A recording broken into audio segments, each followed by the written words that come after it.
Je veux l'entendre dire je t'aime.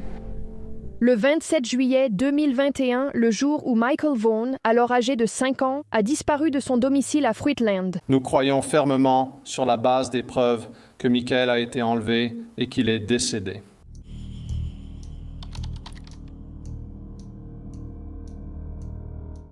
Michael Joseph Vaughan est né le 24 juin 2016 à Fruitland, dans l'Idaho, de sa mère Brandy Neal et de son père Tyler Vaughan. Il avait une sœur cadette et des demi-frères et sœurs plus âgées, issus d'une précédente relation de l'un de ses parents. Michael était affectueusement surnommé Monkey par sa famille, et il était décrit comme un garçon amical et curieux qui adorait le camping, les camions monstres et jouer dans la boue. Il était aussi très sociable et demandait souvent à jouer avec les autres enfants de son quartier. Michael, âgé de 5 ans, vivait avec sa mère, son père et sa petite sœur de 18 mois dans leur maison de Southwest 9th Street à Fruitland. Le soir du 27 juillet 2021, sa mère Brandy est partie travailler et Tyler est resté à la maison pour s'occuper de Michael et de sa petite sœur. Pendant ce temps, Michael a commencé à jouer à des jeux vidéo sur sa Nintendo. Vers 18h40, son père, Tyler, est allé dans l'autre pièce pour changer la couche de sa petite sœur et commander une pizza. Il n'était parti que pendant environ 15 à 21 minutes, mais quand il est revenu, Michael avait disparu. Tyler, paniqué, a appelé Brandy, qui est rentrée du travail en urgence. Le père a également appelé la police à 19h21 et a signalé la disparition de Michael. Il a dit aux autorités que son fils avait été vu pour la dernière fois portant un t-shirt Minecraft, un short bleu type boxer et des tongs. Lorsque Brandy est rentrée chez elle, il y avait déjà des policiers et des voisins inquiets qui entouraient la zone. Ils cherchaient tous Michael. Une alerte officielle pour personnes disparues a été lancée à 20h ce soir-là. Les voisins ont signalé avoir vu le petit garçon de 5 ans entre 18h15 et 18h30. Il se trouvait à l'extérieur de chez lui, dans une maison voisine. Michael aurait frappé chez des voisins pour demander si leurs enfants pouvaient venir jouer. Mais il essuya un refus, et les voisins dirent au garçon de rentrer car il se faisait tard. Ce serait la dernière observation confirmée du garçon de 5 ans. Police, équipe de recherche, chiens et drones ont fouillé la zone pour retrouver Michael. Les chiens ont réussi à suivre l'odeur du petit garçon qui les a menés jusqu'au bout de la rue, loin du champ agricole voisin, sur la droite de leur maison, puis la piste s'est arrêtée brusquement. Au final, aucune trace du petit garçon n'a été retrouvée. Il serait sorti du garage. La porte d'entrée est assez difficile à ouvrir et on entend quand elle s'ouvre. Elle dit que son fils cherchait des enfants plus âgés du quartier pour jouer. Il est allé chez un voisin. Il est allé chez un autre voisin, puis chez un autre voisin. Typique, dit-elle, pour une nuit d'été ici, mais avec Brandy au travail et son mari à l'intérieur, surveillant le petit et commandant le dîner, aucun parent ne savait que Michael était parti. Après cela, il n'y aurait aucune mise à jour dans l'affaire de Michael pendant des mois. La recherche de Michael ne s'arrêtera pas tant qu'il ne sera pas retrouvé et les recherches restent très actives. Comme je l'ai dit au public, les efforts peuvent parfois sembler différents. Mais pour nous, les forces de l'ordre qui menons les recherches et l'enquête, Michael est toujours au centre de nos préoccupations. Il est notre priorité absolue et sa recherche fait partie intégrante de notre quotidien. Puis, en octobre 2021, les autorités ont publié des photos d'un homme aperçu en train de marcher dans la zone de jeux d'eau du parc Crestview vers le moment où Michael a disparu. Ils ont déclaré qu'ils cherchaient à identifier et à interroger cet homme. Il a été décrit comme étant un homme blanc, âgé de la fin de la vingtaine au début de la trentaine, portant un short noir, un t-shirt blanc sans manches, une casquette foncée et des baskets foncées. Bien que cet homme n'ait pas été considéré comme un suspect ou une personne d'intérêt, la police voulait lui parler pour déterminer où il se trouvait et voir s'il avait d'autres informations pouvant aider leur enquête. Cet homme ne serait identifié publiquement que des années plus tard. Puis, en novembre 2022, la police a annoncé avoir reçu un tuyau qui les a conduits à procéder à une arrestation dans l'affaire de Michael.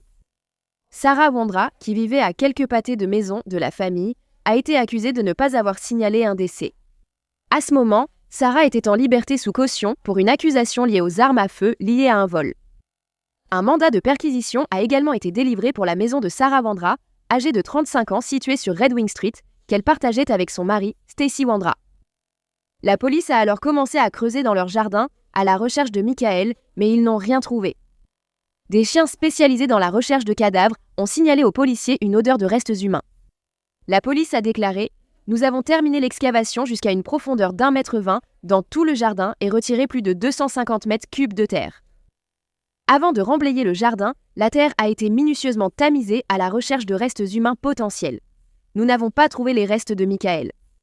Les enquêteurs sont convaincus, sur la base des preuves, que Michael a été enlevé et est décédé, et que ses restes ont été enterrés puis déplacés de la propriété.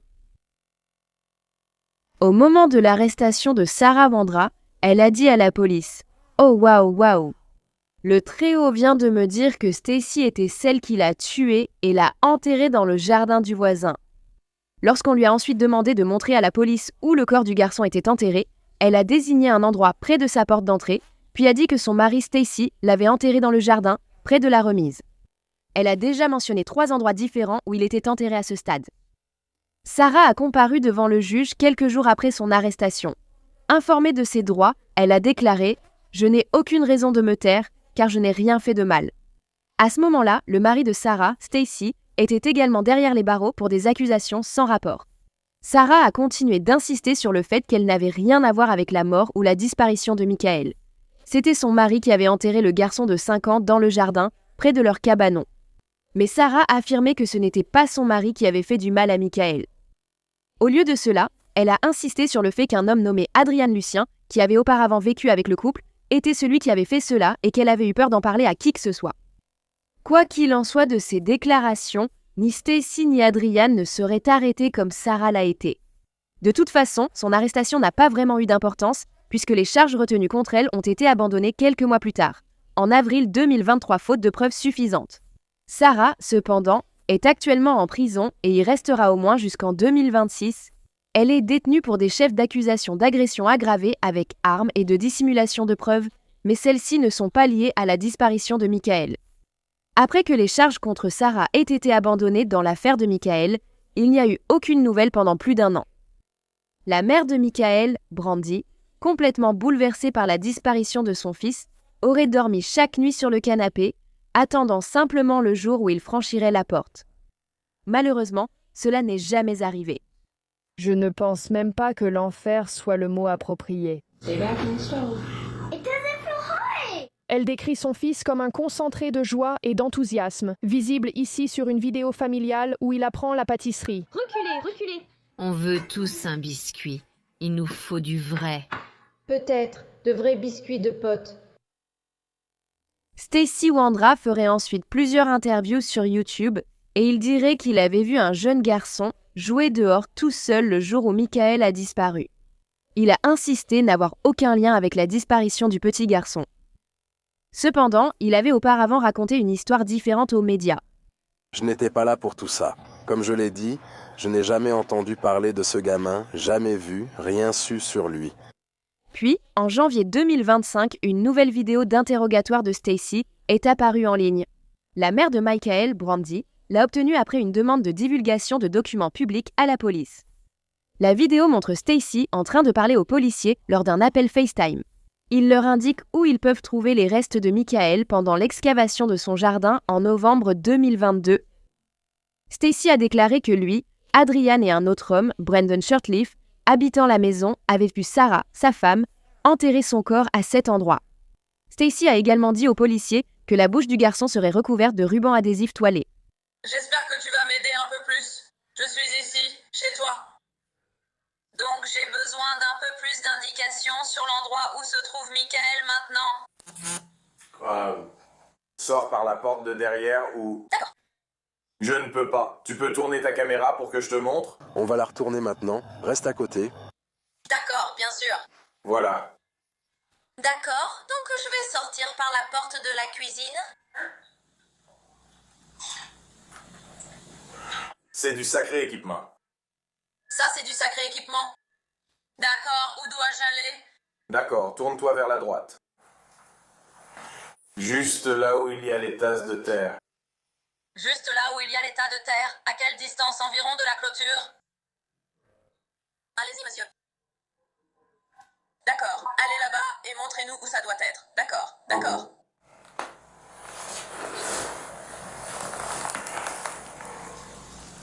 Nous allons maintenant continuer un peu plus loin. Continuez un peu plus loin.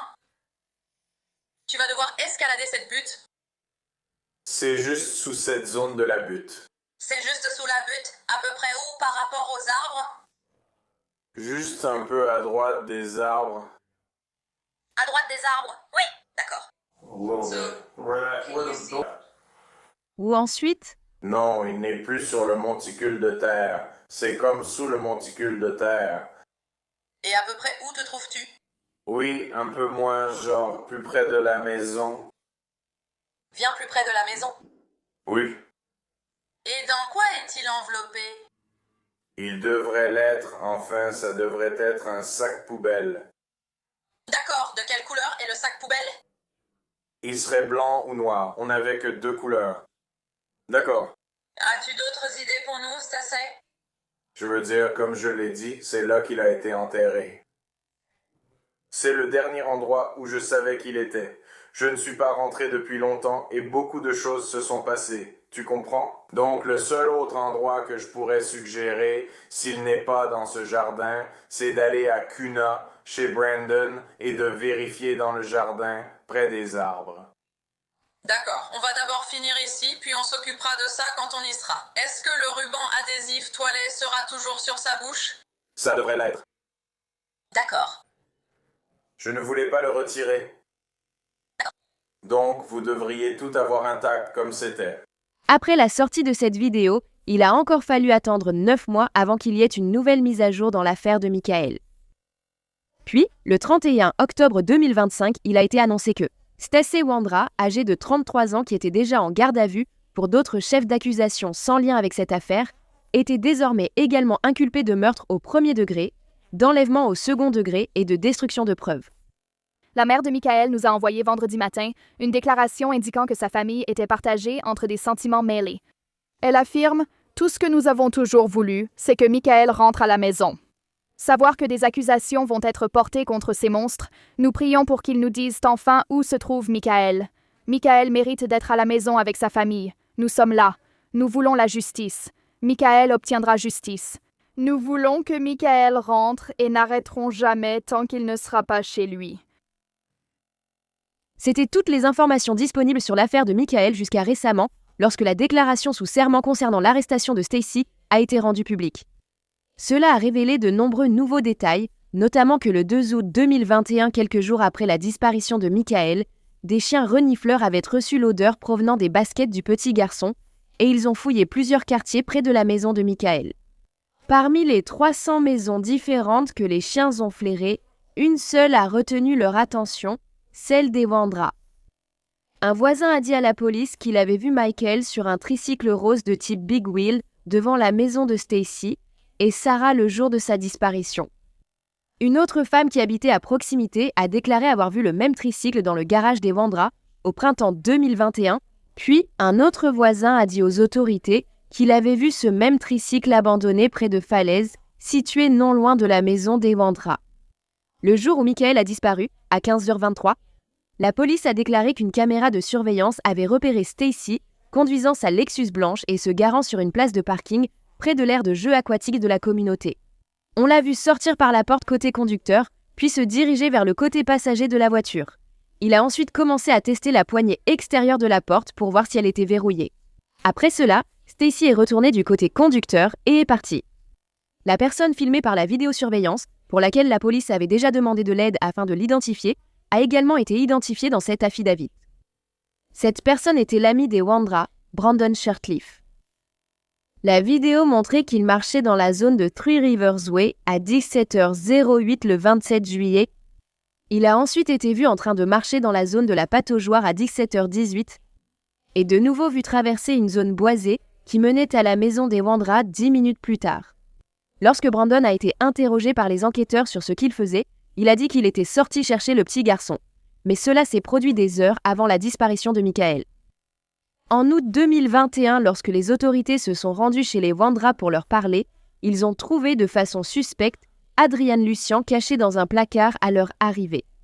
Adrian a alors refusé de faire une déclaration et n'a pas voulu donner son numéro de sécurité sociale aux autorités. Lorsque Stacey et Sarah ont été interrogées le même jour, elles ont affirmé avoir dormi jusqu'à midi. Et elles ont nié être à la maison vers 18h30 lorsque Michael a disparu. Mais les données des téléphones portables de Sarah, Stacy, Brandon et Adrian ont montré qu'ils avaient tous été dans la région cette nuit-là. Après la disparition de Michael, la police a aussi noté un changement important dans l'activité de Sarah sur les réseaux sociaux. Elle a commencé à publier beaucoup plus fréquemment sur son TikTok et parlait désormais de Jésus, de Dieu, et lisait parfois même la Bible. Dans une vidéo, Sarah a admis avoir enfreint les 10 commandements, dont l'un, comme vous le savez, est « Tu ne tueras point ». Dans une autre vidéo, on peut voir l'affiche de disparition du petit Michael, âgé de 5 ans, en arrière-plan. Elle s'est aussi installée au bord de l'autoroute près d'une station-service Love's, tenant une pancarte « Repentez-vous de vos péchés, la fin des temps approche ». La police a indiqué que Sarah conduisait un camion GMC hors du quartier lors de la disparition de Michael et avait donné des explications contradictoires sur les raisons pour lesquelles elle sortait du quartier. Peu après la disparition du garçon, Sarah et Stacy ont aussi vendu leur téléphone, perdu ou vendu leur véhicule et se sont débarrassés de la majorité de leurs meubles. En plus de cela, le couple a commencé à chercher en ligne des maisons à louer dans d'autres États et une aide financière dans d'autres régions. Lorsque Sarah a de nouveau été interrogée par les détectives en octobre 2022, elle est devenue émotive et a commencé à leur dire que Dieu allait l'aider à retrouver le petit garçon. Elle a également dit que Dieu avait pardonné à Hitler ses péchés. Donc, selon elle, Dieu l'avait aussi racheté de ses propres péchés. Environ un mois plus tard, en novembre 2022, Stacy a demandé à parler aux détectives et a dit qu'il voulait qu'on lui propose un accord. C'est à ce moment-là qu'il a finalement admis que Michael était chez lui la nuit où il a disparu. Stacy a également avoué que le tricycle sur lequel le petit garçon avait été vu était auparavant dans son garage. Ensuite, Stacy a dit à la police que lui et ses amis avaient enlevé Michael dans l'intention de le vendre. Il a affirmé que c'était l'idée d'Adrien de vendre le petit garçon et qu'en échange, lui et sa femme Sarah recevraient 10 000 $. Lorsque Stacy avait vu Michael pour la première fois ce jour-là en juillet 2021, il a dit que sa femme Sarah le portait dans la maison. Selon Stacy, Sarah était paniquée et essayait de savoir quoi faire de Michael parce que le petit garçon pleurait. Alors Stacy a suggéré qu'il le mette dans un sac de sport. Sarah a également mis du ruban adhésif toilé sur la bouche du petit garçon pour le faire taire. Pendant que Stacy décrivait à la police comment Michael avait été entassé dans le sac de sport dans son salon, il s'est soudainement mis à vomir violemment. Et lorsqu'on lui a demandé pourquoi, il a répondu que c'était à cause du stress de parler de Michael. Comme je l'ai dit plus tôt, Sarah avait été vue en train de conduire un camion GMC en dehors du quartier vers le moment où le petit garçon a disparu. Elle avait également été vue en train d'arrêter le camion à l'intersection de Southwest 8e et South Arizona. Elle a affirmé qu'elle avait dû s'arrêter pour entrer une adresse dans son GPS parce qu'elle se rendait chez la mère de Brandon à Kuna afin de pouvoir remorquer la voiture de Brandon jusqu'à leur maison. Cependant, il serait révélé qu'il y avait en réalité 2 autres raisons pour lesquelles elle avait arrêté le véhicule. La première était que Stacy devait mettre du liquide de direction assisté dans le camion. La seconde raison était de vérifier l'état de Michael dans le sac de sport et s'assurer qu'il était toujours vivant. À ce moment-là, Stacy a dit qu'elle pouvait entendre le petit garçon pousser un cri étouffé. Après cela, ils sont allés chez la mère de Brandon. Une fois arrivé, Brandon a sorti le sac contenant Michael du camion. Et selon Stacy, il n'y avait plus aucun bruit qui en provenait. Brandon a ensuite mis le sac dans la chambre d'amis de sa mère et ils n'y sont retournés que le lendemain. Une fois qu'ils ont ramené le corps de Michael chez les Wandress, Adrian et Sarah ont creusé un trou dans le jardin et l'y ont placé. La mère de Sarah, Kay Ramsey, a dit que les chiens du couple creusèrent des trous dans le jardin après cela. Et l'un d'eux avait déterré l'oreille d'une peluche verte qu'elle avait jetée. Stacy dirait pendant l'entretien que Michael avait une peluche, un singe ou un dinosaure. Il pensait que c'était un singe vert, mais il dira plus tard à la police que le jouet auquel il faisait référence était en réalité un jouet pour chien que lui et Sarah avaient donné à Michael pendant qu'il était assis sur leur canapé du salon pour le calmer. Après son entretien avec les forces de l'ordre, Stacy a appelé sa mère et lui a dit que Sarah avait accidentellement tué Michael après lui avoir mis du ruban adhésif sur la bouche, ce qui l'a étouffé. Stacy a également écrit une lettre aux parents de Michael pour s'excuser de ce qui s'était passé. Après cela, il a tenté de se suicider mais a été sauvé par le personnel de la prison. Donc, même si les 4 adultes, Stacy, Sarah, Brandon et Adrienne, ont été nommés comme suspects dans cette déclaration sous serment, seul Stacy a été inculpé, bien qu'ils aient tous récemment eu des problèmes avec la justice. Ida 106 a appris que Brandon Shortleaf est actuellement à la prison du comté de Kane. Une porte-parole du comté dit qu'il purge une peine de 30 jours pour ne pas avoir respecté les conditions de sa libération précédente concernant une accusation sans rapport. Il devrait être libéré début décembre. Lucien a été arrêté puis relâché en Indiana en octobre pour un délit mineur lié à la circulation. Nous avons appelé pour avoir des précisions, mais ils ignorent où il est. Sarah Wandra purge actuellement une peine dans le système pénitentiaire de l'État de l'Idaho pour des accusations sans rapport. Elle sera éligible à une libération conditionnelle début 2026. La mère de Michael, Brandy, est apparue sur la chaîne YouTube Hidden True Crimes en janvier 2025 et elle a annoncé qu'elle lutte actuellement contre une maladie en phase terminale. Mais elle a promis à son fils Michael de le retrouver et d'obtenir justice pour lui. Cependant, elle a également exprimé sa crainte de mourir avant de pouvoir le faire. Elle a ensuite demandé de l'aide aux gens pour faire connaître l'affaire de Michael, qui avait été largement ignorée pendant des années. Brandy a également parlé à une journaliste après la publication de la déclaration sous serment liée à l'arrestation de Stacy, et elle a partagé ce qu'elle a ressenti. Tu es le mal incarné, tu n'as pas de cœur, tu n'as pas d'âme. Brandy Neal, la mère de Michael Vaughan, garçon disparu de Fruitland, était au tribunal lundi face à Stacy Wandra. Wandra est accusée d'avoir assassiné son fils, alors âgé de 5 ans, en 2021. J'ai demandé à Neal pourquoi elle était allée au tribunal lundi. J'espérais qu'il verrait mon visage. Et je dois être présente à chacune des audiences et des réunions. J'ai besoin de savoir où est mon fils et ce qu'ils lui ont fait. Dans leur intégralité. Penses-tu qu'un jour tu sauras pourquoi? Non. Il n'y a pas de réponse à la question de savoir pourquoi.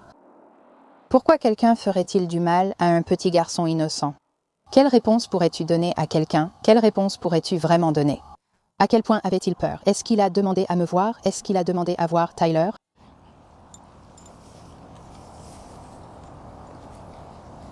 Je ne sais pas. Je ne sais pas si je veux le savoir, mais je pense le mériter. Neal sent la présence de Monkey avec elle chaque jour et dit que la petite sœur de Michael lui parle tout le temps. Neal dit que sa fille a appris très jeune l'existence des méchants. Je pense que son dernier commentaire sur les méchants est... La police peut l'attraper et ensuite elle peut leur donner un coup de pied au visage. J'ai dit d'accord.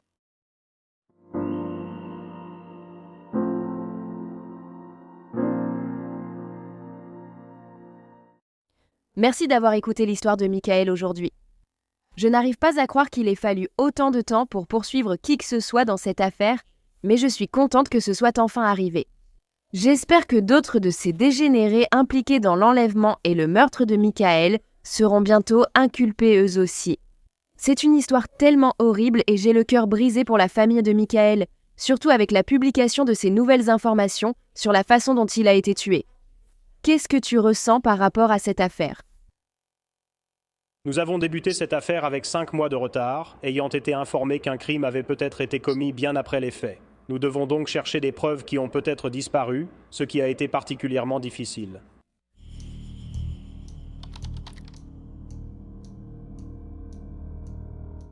Noel Rodriguez Alvarez est né le 2 février 2017 de sa mère, Cindy Rodriguez Singh, et de son père, Mariano Alvarez Contreras. Le petit garçon était né prématurément à seulement 23 semaines, ce qui lui a laissé des handicaps de développement au niveau de la parole et du comportement. Cela comprenait des retards de langage et une ésotropie dans les 2 yeux, ce qui signifie qu'ils étaient tournés vers l'intérieur. Il souffrait également d'une maladie pulmonaire chronique pour laquelle il avait besoin d'utiliser de l'oxygène. Noel vivait avec sa mère, Cindy, son petit ami, Archdeep Singh, et ses 6 frères et sœurs, âgés de 5 mois à 11 ans. Cependant, Cindy avait en réalité un total de 10 enfants, mais les 3 aînés étaient élevés par ses parents. Donc Noel et sa famille vivaient dans le secteur de Wisteria Drive, vers le numéro 3700 à Fort Worth, au Texas. Bien qu'il y ait une maison là-bas, ils logeaient en fait dans un cabanon à l'arrière de la propriété. Le propriétaire de la maison, Charles Parson, âgé de 71 ans, n'était pas de leur famille, mais il connaissait Cindy depuis près de 10 ans. Apparemment, un jour, il l'avait trouvée, elle et certains de ses enfants, dormant dans sa voiture devant sa maison. Alors, il les avait invités à venir vivre avec lui, ce qui semble un peu étrange, tu ne trouves pas? Puis, lorsque Cindy s'est mariée en 2021 et que sa famille a continué de s'agrandir, Charles a accepté de les laisser construire un cabanon à l'arrière de la propriété pour qu'ils puissent tous y vivre. Cependant, bien que la structure ait l'électricité, elle n'avait pas d'eau courante. Charles laissait la porte arrière ouverte pour qu'ils puissent entrer et utiliser la douche, les toilettes et les éviers. Certains membres de la famille vivaient également encore dans la maison de Charles, dans ses 2 chambres d'amis, car il n'y avait pas assez de place pour tout le monde dehors dans la cabane. Et même si Cindy aidait parfois à payer les courses, elle n'a jamais payé un seul centime de loyer. En 2020, Noël et 2 de ses frères et sœurs avaient été retirés de la garde de leur mère après qu'elle ait eu un accident de conduite en état d'ivresse où elle avait percuté un poteau alors que certains des enfants se trouvaient dans le véhicule. Les enfants furent placés en famille d'accueil. La nouvelle mère d'accueil de Noël et de ses frères et sœurs, Patricia Paris, avait déjà de l'expérience avec des enfants à besoins particuliers. Selon Patricia, Noël était un enfant formidable. Il était joueur, heureux et aimait interagir avec les autres enfants. Il adorait les câlins, les Happy Meals et avait une place spéciale dans son cœur. Le petit garçon s'épanouissait sous ses soins et la mère d'accueil a déclaré « Tout ce qu'on disait qu'un enfant à besoin particulier ne pouvait pas faire, il l'a maîtrisé. » C'était un adorable petit garçon, notre petit. Et il adorait faire des câlins. Et vous savez, c'était juste un petit garçon adorable. Mais ensuite, en 2021, Cindy a récupéré la garde de ses enfants. Et même si Patricia a pu rester en contact avec eux pendant un certain temps après, à l'automne 2022, Cindy a arrêté de répondre à ses appels téléphoniques. Et pourtant, Patricia et son mari avaient dit à Cindy que si jamais elle se sentait dépassée et avait besoin d'aide avec Noël et ses frères et sœurs, elle pouvait les appeler à tout moment et ils viendraient les chercher. Mais cela n'allait pas arriver car, le 20 mars 2023, la police a été contactée par les services d'enquête sur la protection de l'enfance du Texas. Ils ont déclaré que plusieurs membres de la famille de Noël n'avaient pas vu le petit garçon depuis octobre 2022. Et la dernière fois qu'ils l'ont vu, c'était à l'hôpital lors de la naissance de ses frères et sœurs jumeaux. Il avait l'air plutôt en mauvaise santé et mal nourri. En octobre, Noël a aussi manqué l'un de ses rendez-vous prévus auprès des services de santé. En fait, il avait manqué plusieurs rendez-vous à ce moment-là et il n'avait pas vu de médecin depuis juillet. Mais en raison de ses problèmes médicaux, Noël devait être vu régulièrement. Peu de temps après, Cindy a reçu une lettre du département de la santé et des affaires médicales menaçant d'annuler ses prestations si Noël n'était pas amené. Alors elle a demandé à une amie si son fils pouvait se faire passer pour Noël, en prétextant que le petit garçon avait le Covid à ce moment-là, ce qui expliquait pourquoi elle ne pouvait pas l'amener. Les autorités ont également découvert que Noël, qui avait 6 ans à l'époque, n'avait jamais été inscrit à l'école. Face à ces informations préoccupantes, la protection de l'enfance a contacté la police pour demander une visite de vérification au domicile. Lorsque les agents sont arrivés à la résidence, ils ont été accueillis par Cindy, âgée de 37 ans, qui a affirmé que son fils se trouvait en réalité au Mexique avec son père biologique.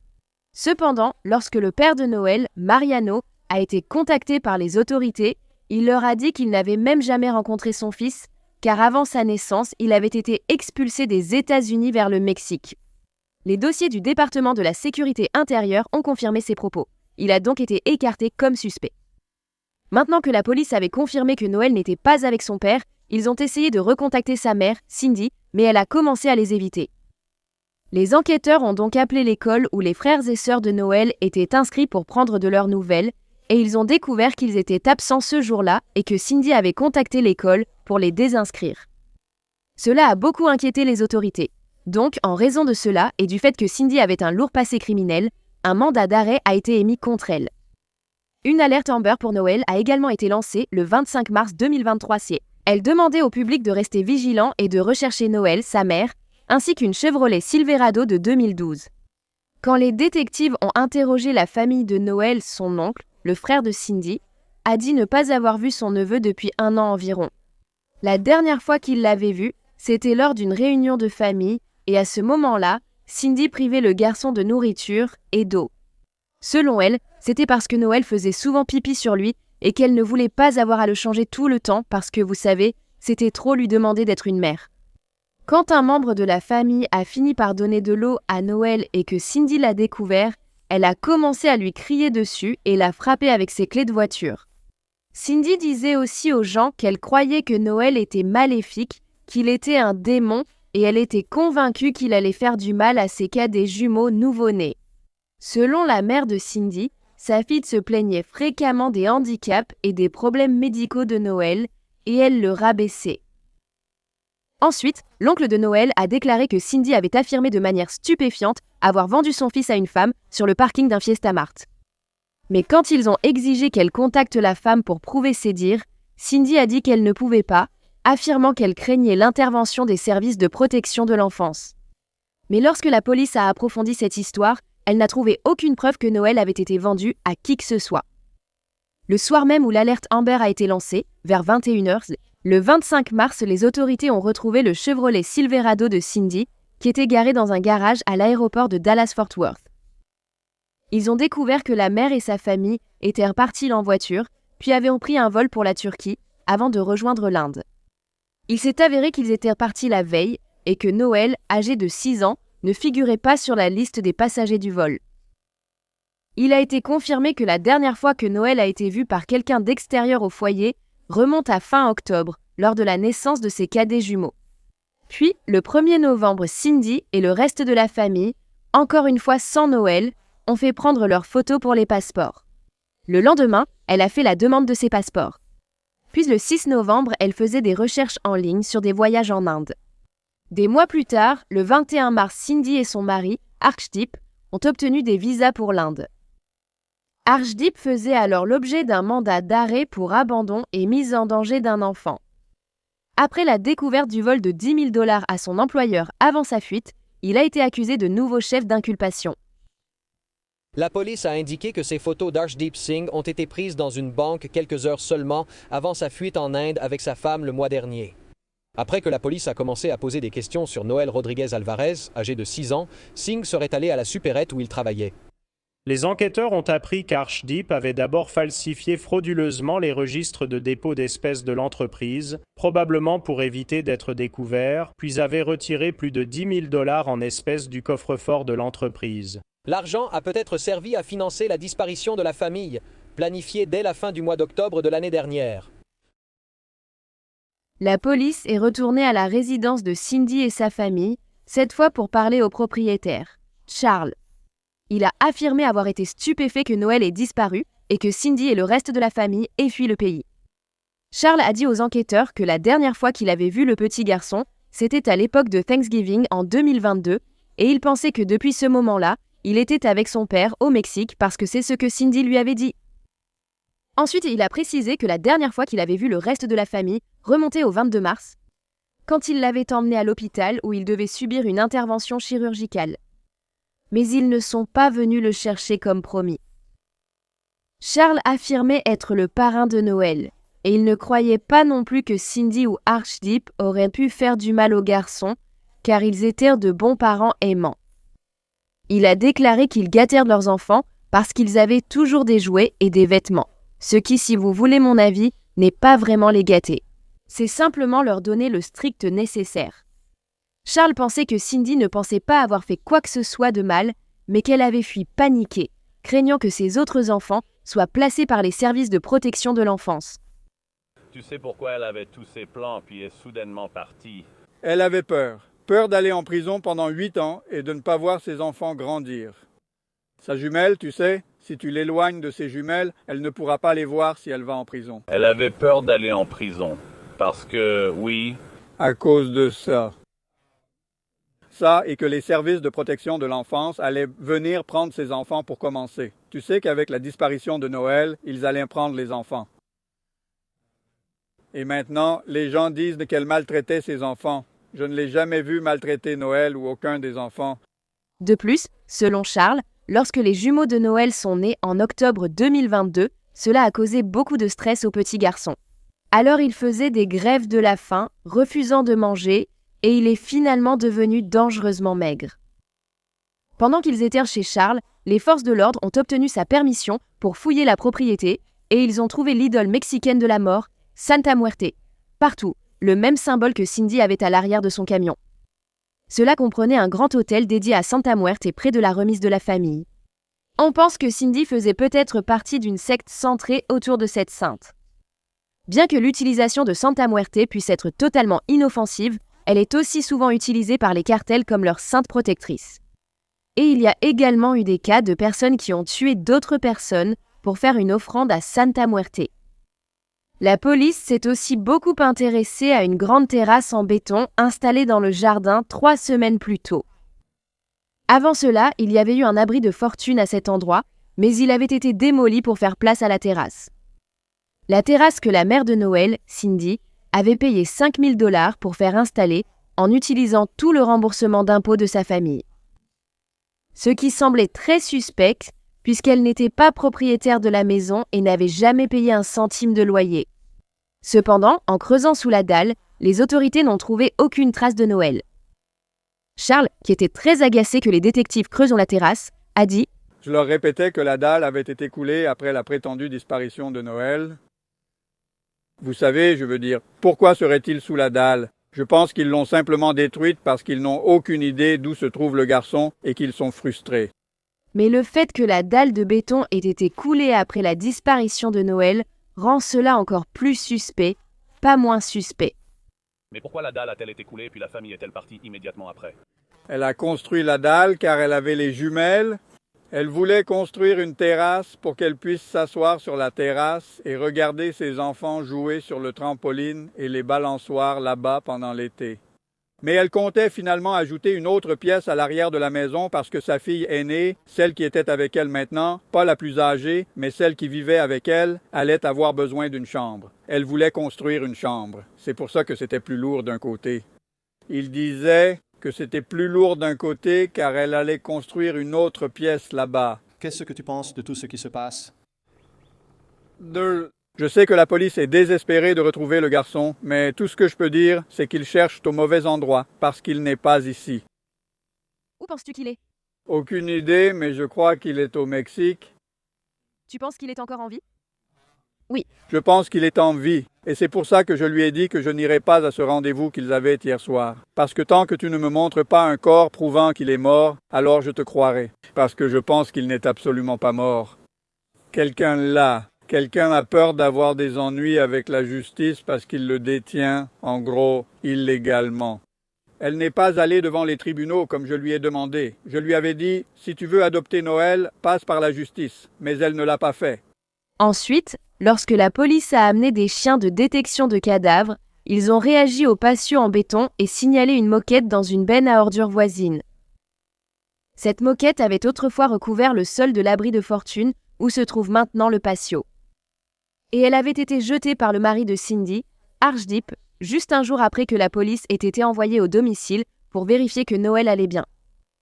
Puis, une fois que le patio a été creusé, des chiens de détection de cadavres ont de nouveau signalé aux autorités une odeur de décomposition humaine, cette fois dans la couche supérieure du sol qui se trouvait directement sous le béton. La chef de la police dirait qu'un des éléments intéressants était que la moquette n'était même pas à la maison. Elle n'était même pas sur les lieux.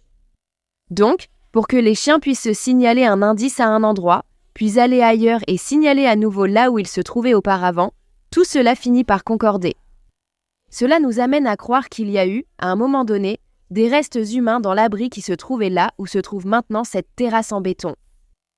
Le 31 mars, la police a déposé des accusations criminelles d'abandon et de mise en danger contre Cindy et son petit ami Archdeep. Quelques jours plus tard, le 6 avril, ils ont annoncé ne plus croire Noël en vie et que l'affaire devenait une enquête sur un décès. Puis, le 30 octobre, un grand jury a émis 4 actes d'accusation contre la mère de Noël, Cindy, comprenant meurtre capital, 2 chefs d'accusation de blessure à un enfant et un chef d'abandon sans intention de revenir. Les recherches pour retrouver le petit garçon ont continué, mais sans résultat.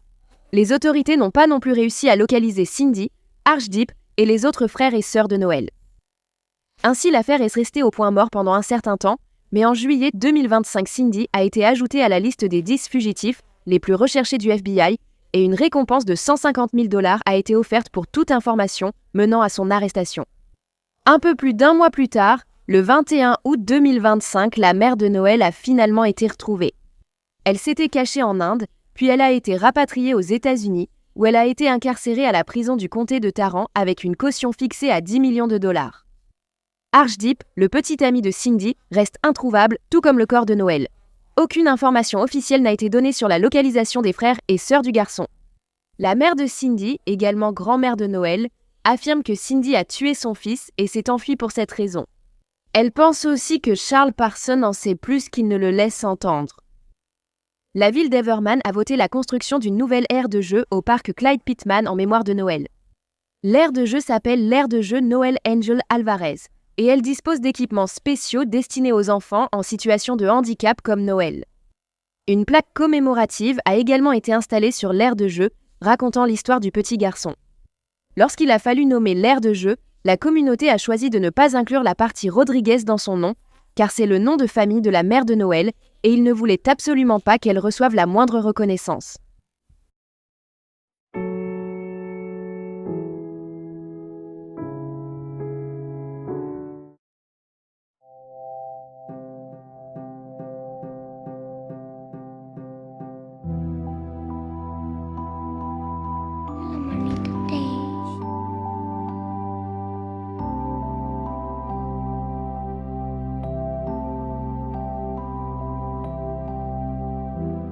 Vas-y.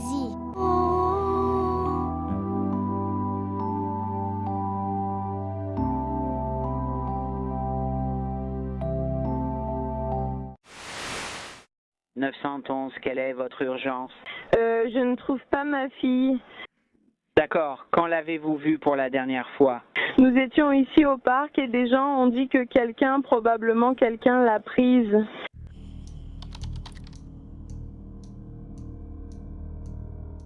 Dulce Maria Alavez est née dans le New Jersey le 25 avril 2014 de sa mère, Noema Alavez Pérez, et de son père, Edgar Pérez. C'était une fillette douce, aimante et pleine de vie. Dulce adorait regarder le film La Reine des Neiges, tout en dansant et en chantant à tue-tête la chanson Libérée, délivrée.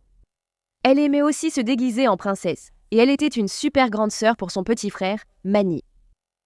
Au moment où Dulce est née, sa mère Noema était très jeune, elle n'avait que 14 ans.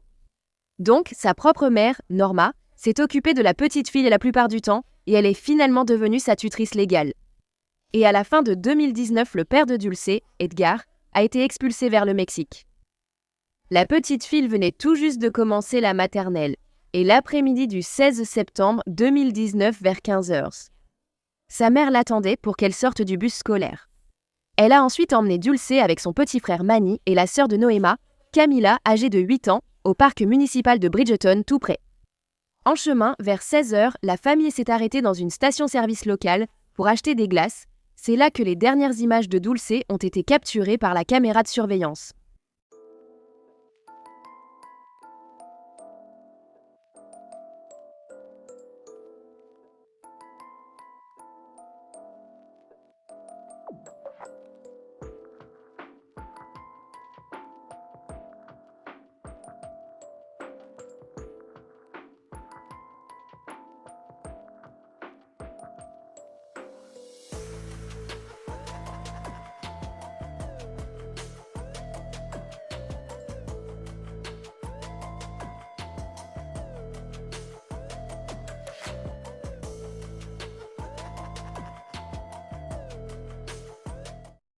Ils ont roulé 3 minutes jusqu'au parc, qui a aussi une aire de jeu. À ce moment, l'aire de jeu était fermée pour réparation, seules les balançoires restaient accessibles. Bien que Noema ait plus tard déclaré dans une interview que Dulce jouait sur les toboggans, à leur arrivée, la mère a garé sa voiture sur le parking près des terrains de basket. Et Dulce, accompagnée de son petit frère de 3 ans Manny, a sauté hors du véhicule et a couru vers les balançoires. Il n'était qu'à environ 30 mètres de là. Habituellement, la mère de Dulce, alors enceinte de 5 mois, emmenait leur chien au parc et surveillait les enfants en faisant le tour de l'aire de jeu. Mais cette fois, elle ne l'a pas fait. Au lieu de cela, elle est restée dans la voiture avec sa sœur de 8 ans qui faisait ses devoirs. Et pendant ce temps, elles ont aussi gratté un ticket de loterie. Ce jour-là, Noema avait promis à Dulce qu'elles iraient au parc puisqu'il faisait si beau. Mais un peu avant, elle avait en fait changé d'avis parce qu'elle se sentait plutôt paresseuse. Cependant, ce n'était pas ce que Dulce voulait entendre, et elle a commencé à donner du fil à retordre à sa mère. Finalement, Noéma a accepté d'aller au parc, mais elle est restée dans la voiture car elle se sentait très fatiguée. La mère voyait l'aire de jeu depuis sa voiture, mais les balançoires, où jouaient son fils et sa fille, étaient cachées par une colline. Il a été rapporté qu'autour de 16h20, Manny est revenu en courant vers le véhicule et sa sœur n'était pas avec lui. Cependant, Noéma dirait qu'elle avait remarqué qu'elle n'avait ni entendu ni vu ses enfants depuis un certain temps. Elle avait donc demandé à sa sœur de sortir de la voiture et d'aller les chercher. Quand Camilla est revenue au véhicule, elle était paniquée et elle avait Manny avec elle, qui pleurait. Sa glace était par terre et quand on lui a demandé où était Dulce, il a simplement montré du doigt un local technique tout proche. Mais après que Noéma soit allée là-bas pour chercher sa fille, elle était introuvable. Alors, elle a appelé son frère qui habitait à proximité et lui a demandé de venir au parc et d'amener aussi son chien pour aider à chercher sa fille. Ensuite, Noéma a demandé à un groupe de personnes qui jouaient sur le terrain de basket s'ils avaient vu Dulce. Une personne lui a dit qu'elle avait vu la petite fille courir vers le bâtiment, et il y avait aussi un homme afro-américain qui se tenait à proximité. Un autre enfant a déclaré qu'il avait vu un homme hispanique qui était accompagné de 2 jeunes enfants. Le problème, c'est qu'aucune caméra n'était installée dans le parc, rendant impossible de savoir où la fillette de 5 ans était allée. À 17h environ 40 minutes après avoir remarqué que Dulce avait disparu, Noéma a appelé la police et leur a transmis les informations que les personnes sur le terrain de basket lui avaient données. Je ne trouve pas ma fille. Quand l'avez-vous vue pour la dernière fois? Nous étions au parc et des gens ont dit que probablement quelqu'un l'a prise. Quel âge a-t-elle? 65 ans. D'accord. Et dans quel parc êtes-vous? Ici au parc Berkshire. D'accord. Où êtes-vous dans le parc Nebraska? Celui avec le terrain de basket, là où se trouve le lycée. Vous êtes au terrain de basket derrière le lycée? Oui. D'accord. Et qu'est-ce qu'elle portait la semaine dernière? Elle portait... donne-moi une seconde. Tu peux jouer avec elle? Je ne me souviens pas des vêtements qu'elle portait, mais je me souviens juste de son pantalon. Elle portait un pantalon à fleurs et des talons blancs. D'accord. Bonjour madame, restez avec nous. Je vais transmettre à la police, d'accord? Et vous avez dit qu'elle avait 5 ans, c'est bien ça? Oui, d'accord. Bonjour madame, bonjour. Bonjour, avez-vous vu dans quelle direction votre enfant est parti? Non, nous étions dans la voiture. Elle est descendue avec mon fils. Il courait vers le parc, puis ma sœur et moi sommes descendus. Mais au parc, elle n'était pas là. Ils ont dit que mon fils pleurait juste à cause de sa glace, parce que quelqu'un a jeté sa glace par terre et que ma fille s'est enfuie. Vous n'avez vu personne d'autre là-bas avec qui elle aurait pu partir? Non, pas à ma connaissance. Parce que nous ne savons tout simplement pas. Il y a juste d'autres personnes ici qui ont dit qu'elles l'ont vu courir entre des maisons à l'arrière. Et ils ont dit qu'ils ont vu 2 personnes. Ils ont vu 2 hommes. Ils ont vu un homme noir et ils ont vu un homme mexicain avec 2 enfants. Qui dit qu'ils les ont vus? Mais il y a des gens ici sur le terrain de basket qui disent qu'ils l'ont vu. Ils ont dit qu'ils l'ont vu partir. Ils disent qu'il y a des gens là-bas sur le terrain de basket qui l'ont vu courir entre des maisons avec 2 hommes noirs. Elle est hispanique, à la peau claire. De quelle couleur est le haut qu'elle porte? Je ne me souviens pas. Parce que c'est toujours comme ça, sur le terrain de basket. Tu es au terrain de basket? Oui, je suis là en ce moment. C'est confirmé. Elle dit qu'elle est sur le terrain de basket. Et est-ce que vous avez votre fils avec vous ou est-ce que votre fils? Non, j'ai mon fils. Ils disent qu'il pleurait en la trouvant. Il était juste là, debout, en train de pleurer. Oh, il était là, debout, en pleurs. Qui donc? Vous avez dit que des hommes noirs ont pris sa glace. Non, ils l'ont jeté par terre. Ils ont dû le faire par terre? La femme a pris sa glace et l'a jetée par terre, puis ils sont partis avec ta fille. Probablement parce que je ne l'ai pas vue. Quand nous sommes entrés et que nous l'avons cherchée, nous la cherchions partout. Son fils était au terrain de basket avec sa fille et il y avait 2 hommes noirs qui ont pris la glace de son fils, l'ont jetée par terre et sont partis avec sa fille.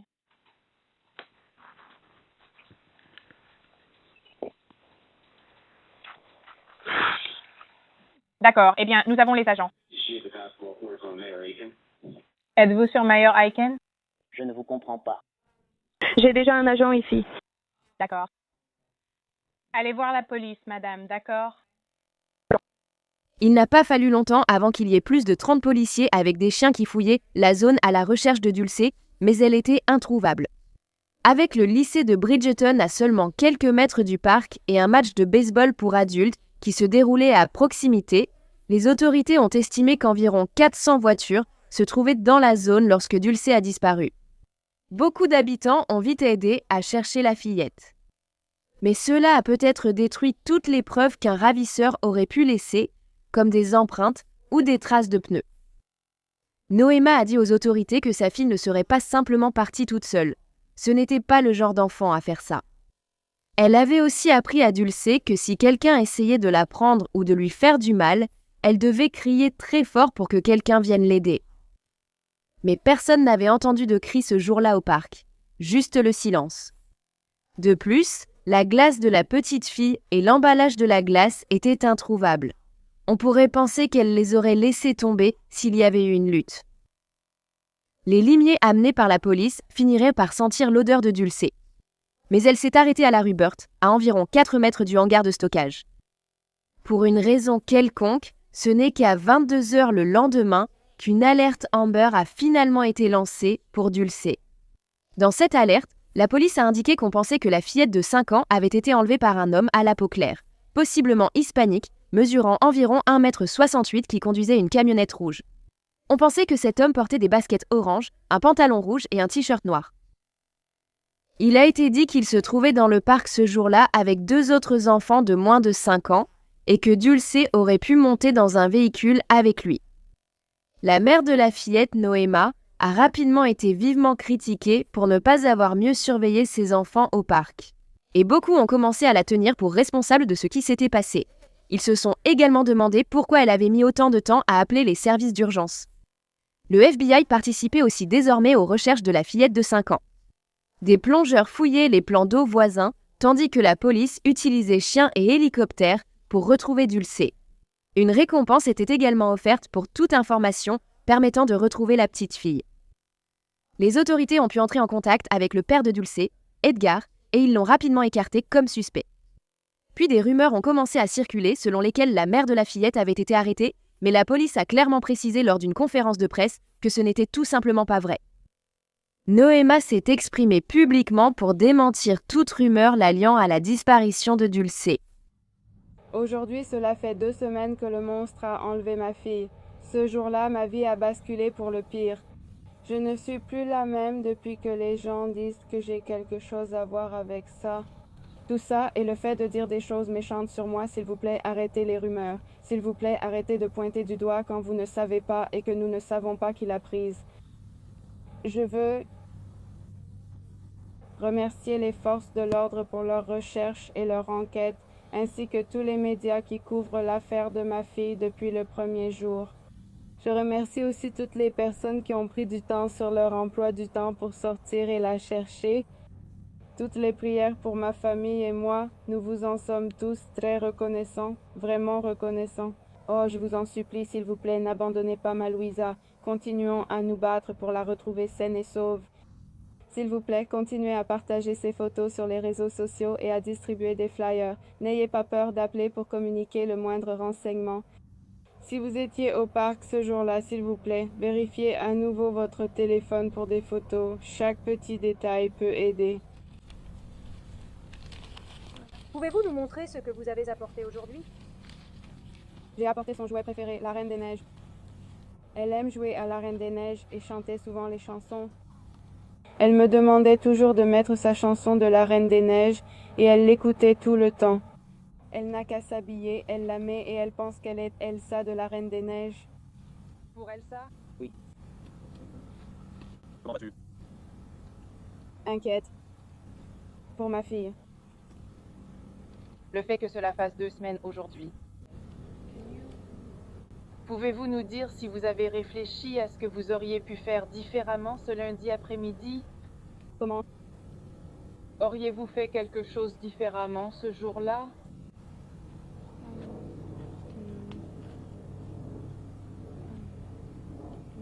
Non. Je ne sors plus beaucoup maintenant parce que j'ai peur. J'ai peur de sortir à cause de ce que disent les gens et des boomers. Mais bon, peu importe ce que j'ai fait, c'est de nous ramener à ce Sunoco. Tu t'es arrêté pour prendre une glace. Est-ce que quelqu'un t'a dit quelque chose dans ce magasin? Quelqu'un t'a suivi du magasin au parc? Non. Non. Je ne suis pas sûre. Est-ce que quelqu'un t'a déjà dérangé? Tes enfants ont déjà été dérangés? Non. Tout le monde est très curieux au sujet du père de Dulcé. Que savez-vous concernant le père de votre fille depuis sa disparition ces 2 dernières semaines? Est-il venu aux États-Unis ou lui a-t-il parlé? Que pouvez-vous nous dire sur lui? Je n'ai pas parlé avec lui depuis ce moment-là, mais je lui avais parlé. J'avais parlé avec lui, mais ensuite nous avons arrêté de nous parler. Votre relation avec lui est-elle bonne ou mauvaise? Nous ne parlons généralement pas beaucoup. Pensez-vous qu'il soit impliqué dans cette affaire? Je ne pense pas. Il est au Mexique. Il est toujours là-bas? Oui. Il n'est pas venu ici. Non, il ne peut pas parce qu'il n'a pas l'argent. Il viendrait. Noana, pourrais-tu nous dire ce que ton fils t'a dit quand il est revenu en courant vers la voiture? Il n'est pas revenu en courant vers la voiture. Il était juste là, debout, en train de pleurer. Et qu'est-ce qu'il a dit? Il ne parle pas. Il ne parle pas. Non. Donc il pleurait? Je me suis approchée de lui, il pleurait, et j'ai demandé « Où est ta sœur ?» Il a simplement pointé derrière les bâtiments, triste car il ne peut toujours pas parler. Près d'1 mois après la disparition de Dulcé, la police a publié le portrait robot d'un suspect avec qui elle souhaitait s'entretenir. Il a été décrit comme un homme mince, possiblement hispanique, âgé d'environ 30 à 35 ans, mesurant entre 1,68 m et 1,73 m et ayant de l'acné sur le visage. L'homme portait une casquette de baseball, un t-shirt noir, des baskets oranges, un short rouge et conduisait une camionnette rouge à porte coulissante. Cela a amené beaucoup de gens à se demander comment quelqu'un a pu être assez proche de cet individu pour voir qu'il avait de l'acné sur le menton, mais pas assez proche pour savoir s'il était réellement avec Dulcé. On n'a jamais dit non plus qui avait donné cette description à la police. La disparition de la fillette de 5 ans a rapidement attiré l'attention nationale et sa mère, Noéma, a été invitée à l'émission Dr Phil en décembre 2019 pour une interview. Lorsqu'elle est apparue, on lui a demandé si elle avait la moindre idée de qui aurait pu enlever Dulcé. À ce moment, elle a parlé d'un vieil ami qui avait déjà tenté de sortir avec elle, mais qu'elle avait toujours refusé. L'homme l'avait vue récemment avec Dulcé et lui avait demandé si c'était sa fille, ce à quoi elle avait répondu oui. D'après elle, cet homme était l'une des dernières personnes à avoir vu Dulcé. Cependant, Noéma dira plus tard à une autre chaîne qu'elle ne pensait pas que cette personne ait un lien avec la disparition de sa fille. Et la seule raison pour laquelle elle l'avait mentionné, c'est parce qu'elle essayait de répondre aux questions du Dr Phil. Elle a aussi dit que la police lui avait fait passer un test au détecteur de mensonges sans jamais lui donner les résultats. Beaucoup pensèrent que lorsque Noéma était sur le plateau du Dr Phil, son attitude était étrange. Elle ne semblait pas si bouleversée et n'a pas versé une seule larme. Le Dr Phil a partagé un sentiment similaire, disant qu'elle était l'un des parents d'enfants disparus les plus détachés émotionnellement qu'il ait jamais vu. Cependant, il a également précisé que cela pouvait être dû au fait que sa première langue était l'espagnol. Parce que lorsqu'elle a lancé un appel à sa fille dans cette langue, son émotion était beaucoup plus évidente.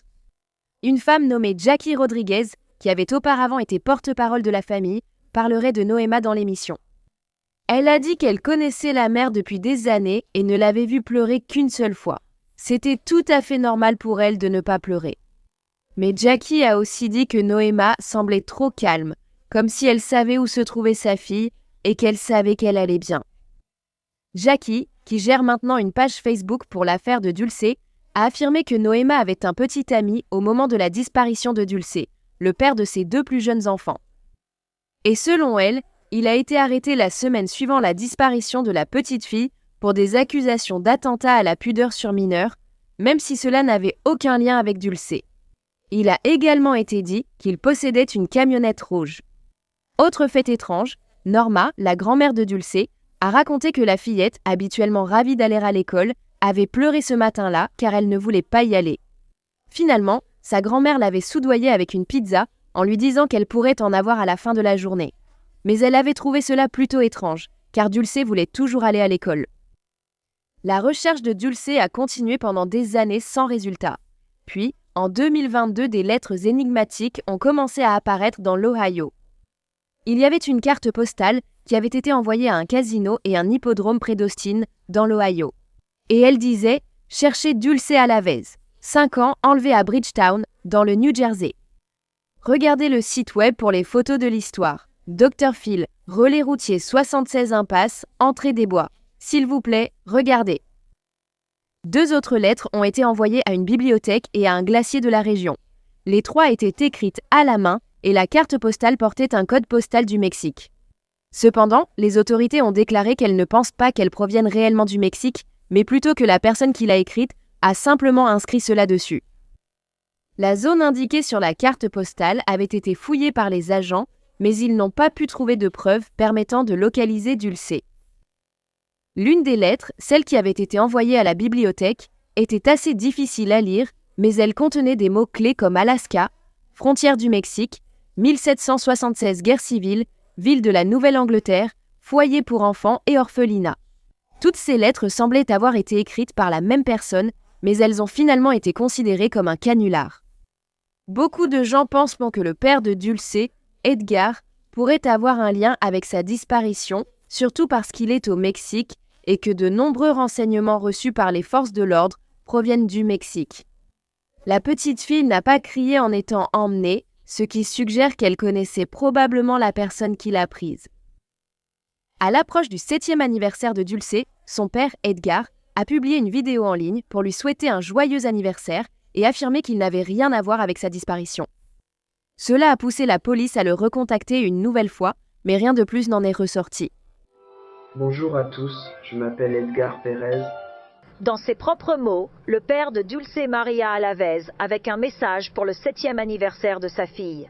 Je suis vraiment triste et blessé, ça fait presque 2 ans. Selon la police, sa mère a dit qu'elle avait trouvé le frère de 3 ans de Dulce en train de pleurer et que sa fille était introuvable. Je ne sais même pas si ma petite fille va bien. Pérez, qui a été expulsé fin 2018 et n'a pas pu voir sa fille dans les mois précédant sa disparition, affirme à ceux qui remettent en question sa relation avec Dulce Maria qu'il s'est occupé d'elle depuis qu'elle était toute petite. J'ai changé pour le titre et nous avons les gens, hein? Et il nie les accusations selon lesquelles il l'aurait ou saurait où elle se trouve. Pour ceux qui pensent que j'ai pris ma petite fille, laissez-moi vous dire que j'ai ma petite. Just like everyone. Je ne vais pas contrôler. Penses-tu qu'il ait quelque chose à voir avec sa disparition? Pour être honnête, je ne sais pas parce que je ne les ai pas vus. Je ne lui ai pas parlé. Y a-t-il quelqu'un que tu soupçonnes? Pour être honnête, non. Noéma reste convaincue que sa fille n'a pas disparu pour toujours. Et elle a dit « Dans mon cœur de mère, je crois que je la reverrai un jour. » Selon elle, elle vit un cauchemar et, peu importe à quel point elle essaie, elle n'arrive pas à s'en réveiller. Noéma a déclaré « Chaque nuit, quand je vais me coucher, je me dis « Mon Dieu, s'il te plaît, fais que tout cela ne soit pas réel. » Puis je me réveille le lendemain et c'est réel. Et c'est comme ça pour moi, encore et encore, chaque jour depuis le jour où Dulce a disparu. Plusieurs veillées aux chandelles ont été organisées pour Dulce Alavez, qui n'a toujours pas été retrouvée à ce jour. Depuis sa disparition, sa famille a célébré les anniversaires et les Noëls de Dulce au parc municipal de Bridgeton en se rassemblant autour de l'arbre de Dulce. Si vous avez des informations concernant l'endroit où se trouve Dulce, veuillez contacter soit le FBI, soit le département de police de Bridgeton au 856 450 et 0033. Eh bien, merci d'avoir écouté l'histoire de Dulce aujourd'hui. Je pense que quelqu'un qu'elle connaissait a dû l'emmener au parc ce jour-là. Il n'y avait aucun signe de lutte et personne n'a entendu de cri. J'ai aussi l'impression qu'il est possible que sa mère en sache plus qu'elle ne le dit. Comme l'a dit l'ancienne porte-parole de la famille, Jackie, elle semblait beaucoup trop calme pendant toute l'épreuve. Mais qu'en pensez-vous? Quoi qu'il en soit, J'espère que Dulce est quelque part, en sécurité et toujours en vie. La photo derrière moi est celle de Zanaya, et elle restera toujours troublante parce qu'elle a été prise peu de temps avant que les preuves montrent qu'on ne l'a plus jamais vue ni entendue. Elle sourit, fait signe de la main et dit bonjour. Mais elle ignorait qu'elle faisait en réalité ses adieux.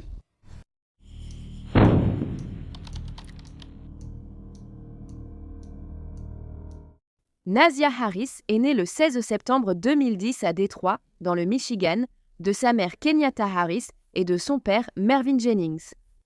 C'était une élève brillante à son école, la G. Clark Preparatory Academy, où elle était en classe de 4e. Nazaya était décrite comme incroyablement gentille, créative, brillante et pétillante. Elle adorait faire des vidéos TikTok et passer du temps avec ses cousins. Nazaya est née d'une liaison entre collègues. Son père, Mervyn, était marié à l'époque, mais il avait des problèmes dans sa relation qui étaient aggravés par son alcoolisme. Sa mère, Kenyatta, était considérée comme une fêtarde et consommait souvent de la drogue. Donc, en raison de leur mode de vie à ce moment-là, le couple a décidé de céder leurs droits parentaux sur Nazaya à sa grand-mère maternelle, Annette Harris. Selon Mervyn, il rendait visite à sa fille chaque fois qu'il le pouvait. Et il lui apportait également un soutien financier quand il le pouvait. Cependant, il avait pratiquement perdu contact avec Nazaya en 2016 et disait qu'il essayait depuis de reprendre contact avec elle. Quelque chose qui était rendu plus difficile par son insuffisance cardiaque congestive. Actuellement, Nazaya et sa grand-mère vivaient dans une maison à Détroit. La tante de la jeune fille, Shannon, ainsi que ses 5 enfants auraient également emménagé dans la maison en octobre 2023. Même lorsque la tante n'y habitait pas, on disait qu'elle traînait constamment à la maison. Puis, dans l'après-midi du 9 janvier 2024, Nazaya est descendue de son bus scolaire à son arrêt habituel qui se trouvait à l'angle de Cornwall et 3 Mile Drive, à quelques pas seulement de chez elle. Après cela, on ne l'a plus jamais revue. Mais Nazaya n'a pas été immédiatement signalée comme disparue. Sa grand-mère n'a fait le signalement que le lendemain. Et lorsqu'elle l'a fait, apparemment, elle ne l'a pas signalé à la police, mais elle a plutôt appelé l'école de Nazaya pour les en informer. Le district scolaire de Détroit a tenté de gérer la situation seul avant d'alerter les autorités. Ils pensaient que Nazaya était une adolescente fugueuse et qu'ils pouvaient gérer la situation eux-mêmes. Ce n'est donc qu'un peu plus d'un mois plus tard, le 13 février 2024, qu'ils ont décidé de demander de l'aide au département de police de Détroit. Après que les autorités ont été informées, un avis de recherche a été diffusé pour Nazaya. Il indiquait que la jeune fille de 13 ans, qui mesurait 1,57 m et pesait 59 kg, avait été vue pour la dernière fois. Elle portait une chemise en jean bleu clair, un pantalon en jean bleu clair, un manteau Rugrats rose et blanc avec un col en fourrure, ainsi que des baskets Nike bleu et blanc. Les autorités ont découvert que la caméra de sonnette vidéo Ring d'un voisin avait filmé Nazaya descendant du bus scolaire. C'était à 14h54 le 9 janvier. Fait inhabituel, la jeune fille de 13 ans avait commencé à marcher dans la direction opposée à la maison de sa grand-mère. La police a recherché la jeune fille dans un rayon de 6 km autour de chez elle, en distribuant des avis de recherche aux voisins et en faisant venir des chiens. De nombreux habitants ont aussi participé aux recherches pour Nazaya. Qu'elle soit en retard, ça n'est jamais arrivé. Elle n'a jamais été en retard pour rentrer à la maison. Elle a toujours la permission quand elle veut faire quelque chose. Annette Harris est la grand-mère et la tutrice légale de Nazaya Harris, âgée de 13 ans. À quand remontent vos dernières nouvelles de votre petite fille? Quand je l'ai déposée à l'école. C'était le 9 janvier. Nazaya est une enfant très gentille. Elle l'est vraiment. Vous savez, et ma plus grande peur, c'est que quelqu'un lui fasse du mal. Nous ne pensons pas qu'il y ait eu enlèvement au départ. La police ne pense pas que Nazaya ait été enlevée au début, mais refuse de dire si elle serait partie volontairement avec quelqu'un. Annette me dit que l'école de Nazaya a regardé la vidéo du bus du 9 janvier et qu'ils peuvent voir Nazaya descendre à son arrêt habituel ici. Elle est descendue du bus avec sa camarade de classe et a marché jusqu'au coin de Warren et 3 Mile Drive. Et un des élèves a dit qu'elle avait tourné à droite au lieu de tourner à gauche. Et c'est tout ce que je sais. La police interroge toutes les personnes qui connaissent Nazaya et collabore avec des partenaires locaux, d'État et fédéraux pour mener les recherches. Si quelqu'un regarde en ce moment et qu'il sait où se trouve Nazaya, qu'aimeriez-vous lui dire? La vie de Nazaya pourrait être en danger et vous ne le savez même pas, parce que vous retenez des informations ou essayez de la cacher à cause de ce que vous pensez.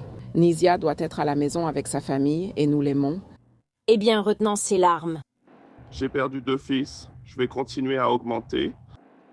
Mervy Jennings, le père de Nisia Harris, implore qu'on ramène sa fille à la maison.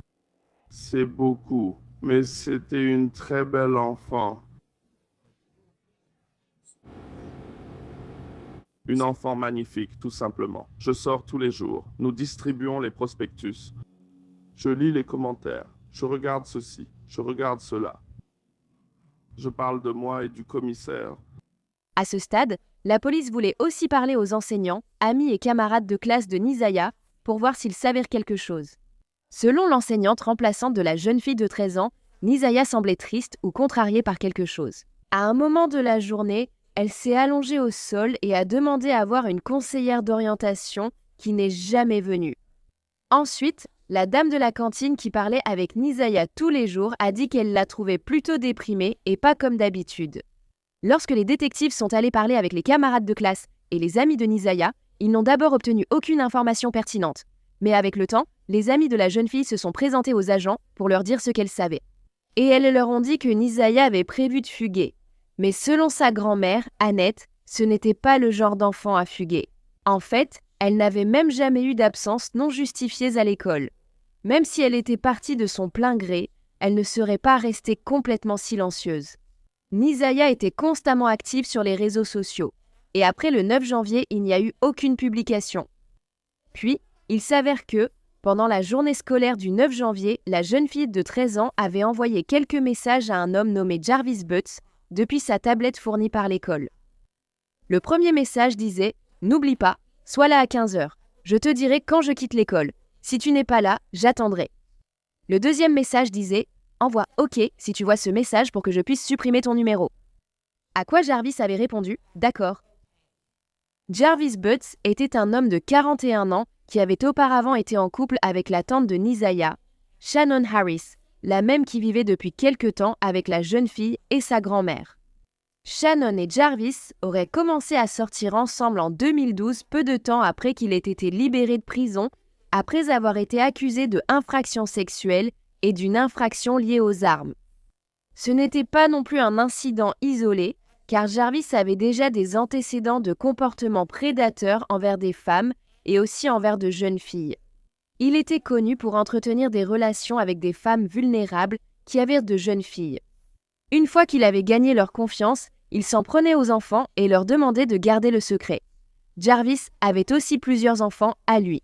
On disait qu'il en avait 13 au total, dont 5 avec Shannon. Donc, en 2005, Jarvis avait agressé un enfant et a ensuite été condamné à une peine de prison. À sa sortie, il a dû être inscrit comme délinquant sexuel, ce qui signifie que la tante de Nisaya, Shannon, devait forcément le savoir. Puis, entre 2012 et 2014, il a de nouveau commis ses crimes sur un enfant âgé de 8 à 12 ans, et de 2015 à 2017, il a encore commis ses actes répugnants, cette fois sur un enfant de 4 à 6 ans. Et il a transmis la chlamydia à cette petite fille. Donc Nisaya était sa 4e victime connue. On disait qu'elle n'avait que 11 ans au moment où il avait commencé à l'agresser. Cette estimation était basée sur des messages textes que les enquêteurs allaient découvrir plus tard entre eux deux. Cependant, cela ne tient pas compte de la possibilité que Jarvis ait pu obtenir un téléphone au cours des 12 années depuis qu'il la connaissait. Et aussi du fait que Nisaya n'avait pas de téléphone portable à elle, donc il n'y aurait aucune trace des messages échangés entre eux. Tiesotos. Ce qui signifie qu'il y a de fortes chances qu'il l'ait agressée sexuellement bien avant qu'elle n'ait eu 11 ans. C'est simplement la période la plus ancienne pour laquelle la police a des dossiers. Il y avait également eu au moins 5 signalements au service de protection de l'enfance concernant Jarvis entre 2015 et 2022. Là encore, ces signalements concernèrent son comportement inapproprié envers les enfants. Et 2 de ces signalements avaient été faits par les propres proches de Nasia. Cela était arrivé après que Jarvis ait attiré Nisaya et une autre jeune fille dans une pièce isolée lors d'une fête d'anniversaire en février 2022, où il les avait ensuite agressés. Voici comment la grande-tante de Nisaya, Janelle, décrit ce qui s'est passé lors d'une interview avec la chaîne Community Advocate Network. Il y avait une petite fille, la fille de l'autre sœur d'Annette, qui était là. Maintenant, cet enfant n'avait jamais été seul avec Jarvis auparavant. Je pense qu'elle avait peut-être été à la fête d'anniversaire ou quelque chose comme ça, une fête d'anniversaire, mais c'était dans une salle. Mais elle était chez Shannon et cette jeune fille avait tellement peur. C'est Shannon qui me raconte ça. Elle a couru à l'étage, affolée et effrayée, paniquée et voulant rentrer chez elle et elle voulait appeler sa mère. Car Jarvis l'a touchée de façon déplacée alors qu'elle jouait avec le chiot au sous-sol.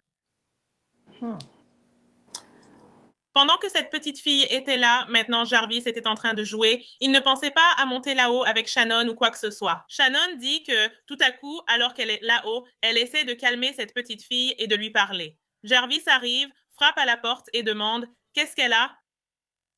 Et j'ai dit « Shannon, pourquoi tu m'appelles? Est-ce qu'il est mort ou est-ce qu'il est en prison? » Non, il est parti. Comment ça, il est parti? Appelle la police. Dis-leur où il va, dans quelle voiture il est. D'accord. Je la raccompagne chez elle, puis j'appelle ma maman.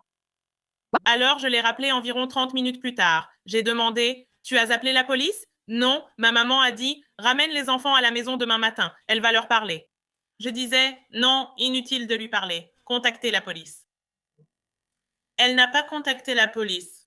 J'ai appris plus tard que la police n'avait jamais été contactée.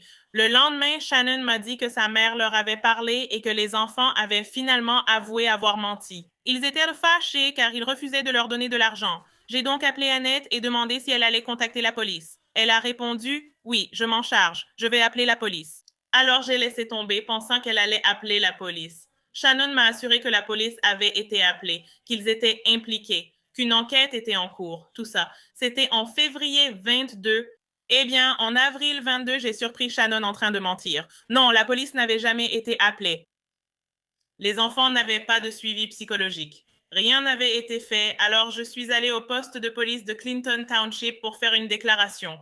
On m'a refusé de faire une déclaration car je manquais d'informations sur l'enfant ayant accusé d'agression sexuelle. J'ai dit, mais les autres enfants l'ont aussi accusé d'agression sexuelle. Ils ont dit, eh bien, ça ne s'est pas passé cette nuit-là. Et j'ai dit, il a dit que ce serait probablement mieux que tu appelles les services de protection de l'enfance. Alors, j'ai appelé les services de protection de l'enfance et j'ai dit à Shannon que je les avais appelés.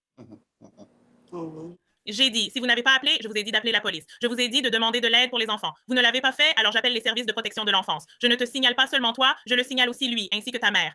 Bien que les dossiers montrent que la protection de l'enfance est enquêtée sur l'autre jeune fille, ils n'ont jamais interrogé Nazia. Et lorsque Jarvis a ensuite été interrogé par les travailleurs des services de protection de l'enfance au sujet de ces allégations, il a tout nié. Par conséquent, rien d'autre n'en est ressorti. C'est courant 2023 que Shannon et Jarvis se seraient séparés. Mais même après cela, il continuait à appeler Nisaya sa nièce et à la voir en secret, malgré le fait qu'il était désormais fiancé. Et aussi malgré le fait que la famille de Nazia savait désormais très bien qu'il était un prédateur d'enfants. Donc la police voulait lui parler au sujet de l'endroit où se trouvait Nisaya. Et le 14 février 2025, Jarvis, qui était déjà détenu en prison pour des accusations sans rapport, a été interrogé par les détectives. Il a affirmé qu'il n'avait pas vu la jeune fille de 13 ans depuis la fin décembre ou le début janvier. Lorsque Jarvis a été interrogé sur la raison pour laquelle Nisaya lui envoyait des messages et pourquoi elle avait enregistré son numéro de téléphone, il a affirmé qu'il ne savait pas. Cependant, il a précisé que Nazia se rendait parfois à l'atelier automobile qu'il possédait, car elle, ainsi que certains de ses enfants, faisaient de petits travaux pour lui. Il a ensuite été interrogé sur l'endroit où il se trouvait le 9 janvier, le jour où Nisaya avait disparu. Jarvis a déclaré qu'il s'occupait de certaines accusations portées contre lui pour port d'armes dissimulées et que sa femme l'avait accompagné au tribunal afin qu'il puisse se rendre. Bien que cette histoire soit partiellement vraie, le jour où il était censé se rendre aux autorités avait en réalité été repoussé au début du mois de février. Maintenant, alors qu'il était en prison pour des accusations sans rapport, Jarvis a appelé son collègue de l'atelier automobile et lui a demandé de récupérer son téléphone dans son camion avant que la police ne puisse le faire. Cependant, les autorités ont écouté cet appel depuis la prison et ont ainsi pu récupérer le téléphone portable et la Cadillac de Jarvis a ensuite été mise en fourrière. Puis, le 7 mars, une femme a appelé la police de Détroit et leur a dit qu'elle avait vu une carte d'identité scolaire par terre depuis 2 semaines et demie. Ce jour-là, elle a finalement décidé de la ramasser et en le faisant, elle a reconnu le visage de Nazia. Quelques jours plus tard, le 12 mars, des vêtements abandonnés ont été retrouvés lors d'une fouille près de la rue Sept Miles à Rogue River. Une combinaison rose roulée en boule a été retrouvée avec une chaussure Nike à l'intérieur. Une deuxième basket a ensuite été découverte, ainsi que des gants, une serviette sale et un sweat à capuche noire qui contenait des écouteurs dans la poche. Ces différents objets présentaient également des dommages, ce qui indiquait qu'il y avait peut-être eu une lutte. Lorsque les vêtements ont été examinés, du sang a été trouvé et l'ADN de Jarvis et de Nasia a été confirmé sur la combinaison et le sweat à capuche noire. Maintenant, même si ce n'étaient pas les vêtements que Nisaya avait été vue portant pour la dernière fois, il est possible qu'elle ait porté cette combinaison rose sous ses vêtements parce qu'il faisait très froid dehors. Elle pouvait aussi avoir cet ensemble de vêtements en plus dans son sac à dos. Après que Nasia soit descendue du bus scolaire le 9 janvier, elle a retrouvé Jarvis et son collègue, Cordell Kingwright, à l'atelier automobile qu'il possédait. Pendant qu'elle était là, la sœur de Jarvis est passée et a dit qu'elle avait vu l'adolescente, mais elle ne lui a pas parlé. Jarvis, Cordell et Nisaya sont ensuite allés à Ypsilanti pendant un moment avant de retourner à nouveau à l'atelier. Jarvis avait ensuite loué une chambre au Park Crest Motel du 9 janvier à 21h30 jusqu'au 10 janvier à 12h20.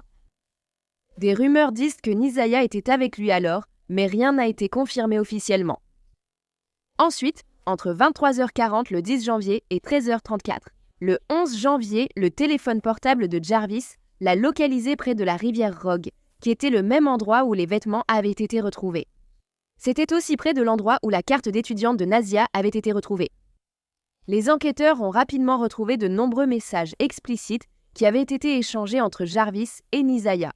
Cela comprenait également des photos inappropriées, et ces échanges remontaient jusqu'en septembre 2022.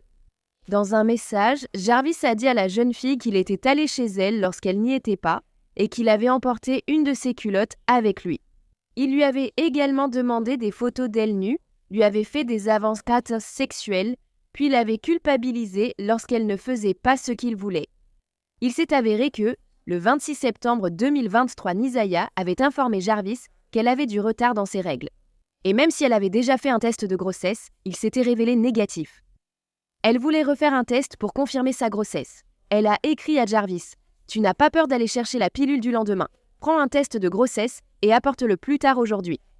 Fais juste comme si tu allais aux toilettes. » Environ un mois plus tard, le 27 novembre, elle lui a de nouveau envoyé un message en disant « Je veux juste parler. Je ne veux vraiment pas te perdre. » Un autre message a suivi peu après. « On peut parler plus tard? Oui ou non? Je ne sais pas quel est ton problème, mais j'ai besoin que tu m'apportes ce qu'il me faut ce soir.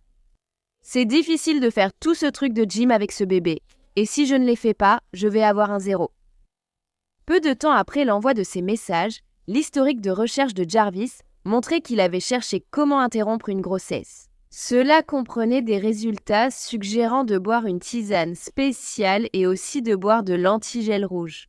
Nisaya avait recherché des informations similaires sur sa tablette.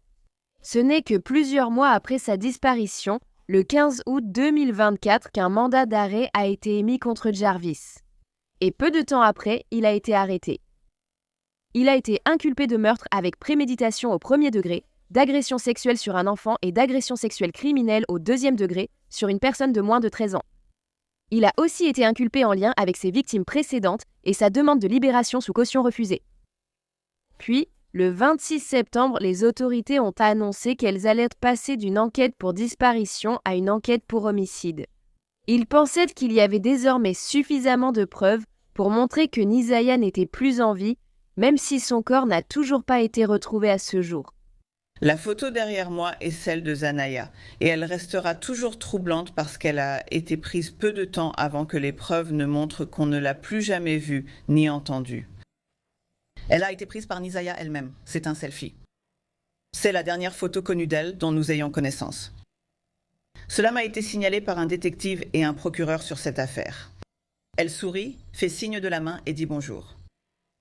Mais elle ignorait qu'en fait, elle disait au revoir.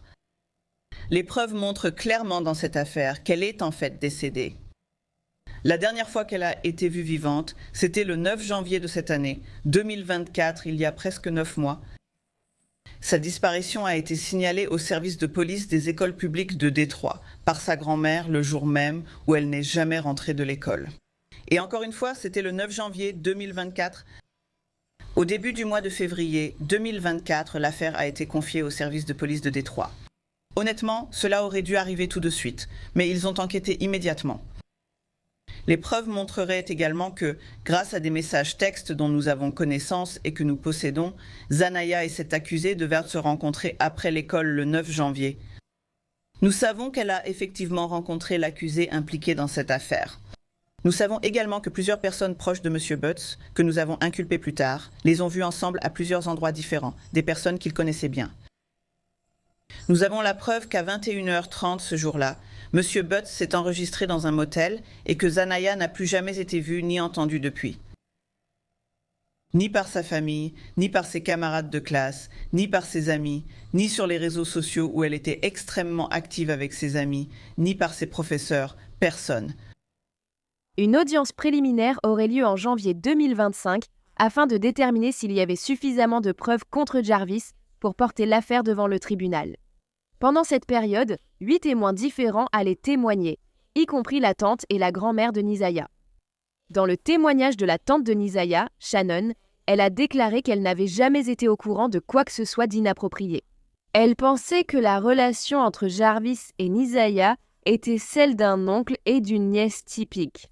Lorsqu'Annette Harris a pris la parole, elle a étrangement fait semblant de ne pas pouvoir trouver Jarvis dans la salle d'audience alors qu'il se trouvait à environ 6 mètres d'elle. Connaissiez-vous quelqu'un du nom de Jarvis Butts? Oui. Voyez-vous M. Butts aujourd'hui dans la salle?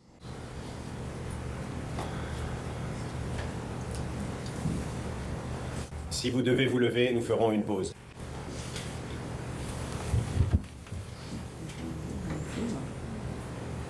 Je ne trouve pas mes lunettes pour demain. Je ne vois rien. Des lunettes, peut-être? Oui. Ma fille. Ma fille a mes lunettes. D'accord, juge. Puis-je prendre un instant au sujet de vos lunettes? Oui. S'il vous plaît. Peut-être le premier témoin? Oui. Merci.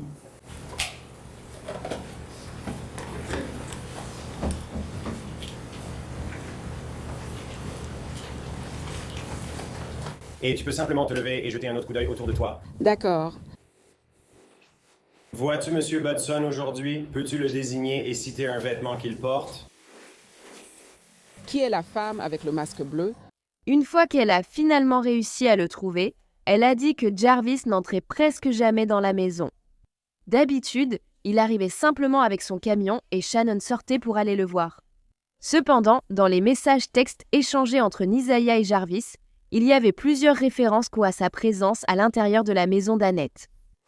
Et mademoiselle Harris, comment connaissiez-vous M. Butts en janvier 2024? C'est le père des enfants de ma fille. Et cette fille, c'est Shannon Harris? Oui, d'accord. Combien d'enfants ont-ils ensemble? 5. Et est-ce qu'ils venaient chez vous à Bedford en janvier ou dans les mois précédant janvier? Chaque fois qu'il venait, il arrivait toujours dans un camion blanc. Et Shannon sortait rejoindre la voiture et il s'asseyait pour discuter ou autre. Mais il venait très rarement chez moi. Et pendant cette période où il venait et restait dans sa voiture, y a-t-il eu des moments où il interagissait avec Nazia que vous avez vus? Pas à ce que je me souvienne. D'accord. Le collègue de Jarvis, Cordell King-Wright, a également témoigné. Il a déclaré que lui et Jarvis avaient récupéré Nazia le 9 janvier. Avant, ils étaient allés chez AutoZone chercher une pompe à eau. Mais de retour à l'atelier, ils ont réalisé qu'ils avaient oublié quelque chose. Ce qui me fait me poser la question, cet objet était-il l'antigel rouge? Cordell a alors déclaré que lorsqu'il retournait à l'atelier la deuxième fois, Jarvis a soudainement fait comme s'il avait aperçu sa nièce Nazia, alors qu'il venait tout juste de lui envoyer des messages un peu plus tôt et qu'ils avaient prévu de se retrouver. Donc Jarvis, qui conduisait, a arrêté le camion sur le côté et ils ont pris Nazia avec eux. Après cela, ils sont retournés à l'atelier et Nazia a passé quelques heures à entrer et sortir du véhicule de Jarvis, pendant lesquelles elle envoyait aussi des messages sur son téléphone. Lorsque la sœur de Jarvis est arrivée un peu plus tard, Cordell a affirmé que Jarvis présentait Nazia comme étant la nièce de Cordell, et non la sienne. Vers 18h30, lui et Jarvis, accompagnés de Nasia, ont conduit 2 voitures séparées jusqu'à Ypsilanti. C'était pour qu'ils puissent déposer le véhicule d'un client. Ils sont ensuite retournés à l'atelier vers 20h45, moment où Cordell est rentré chez lui. Le lendemain matin, Jarvis ne s'était pas présenté au travail. L'une des cousines de Nasia a également témoigné lors de cette audience préliminaire et elle a déclaré avoir vu Jarvis se comporter de manière inappropriée avec la fillette de 13 ans. Il avait aussi agi ainsi avec une autre cousine mineure dans son atelier de réparation automobile. La jeune fille a déclaré qu'il avait aussi essayé de lui faire des avances, mais qu'elle avait refusé. Ensuite, l'ancienne fiancée de Jarvis, Tashiana Davis, a pris la parole et elle a déclaré qu'il était un infidèle habituel qui cachait toujours son téléphone à sa vue. Pourtant, elle était restée avec lui parce que, selon elle, il était doué avec les enfants. Une autre des anciennes petites amies de Jarvis a également témoigné et elle a déclaré que, dans la nuit du 9 janvier, il lui avait emprunté sa voiture. Quand elle a récupéré le véhicule, elle a trouvé une paire de lunettes à l'intérieur, identique à celle que Nisaya portait. Quand Jarvis a vu qu'elle tenait les lunettes, il les lui a arrachées et a affirmé qu'elles étaient à son fils. Après avoir entendu le témoignage de tout le monde, un juge a décidé qu'il y avait effectivement suffisamment de preuves pour que Jarvis soit jugé et le procès est prévu pour commencer le 6 octobre 2025. La juge qui a pris cette décision, la juge Alia Sabri, a décrit Jarvis comme le monstre dans toute cette histoire, mais elle a aussi blâmé tous les autres adultes qui avaient fait partie de la vie de Nisaya et qui l'avaient laissé tomber. Monsieur, stand up.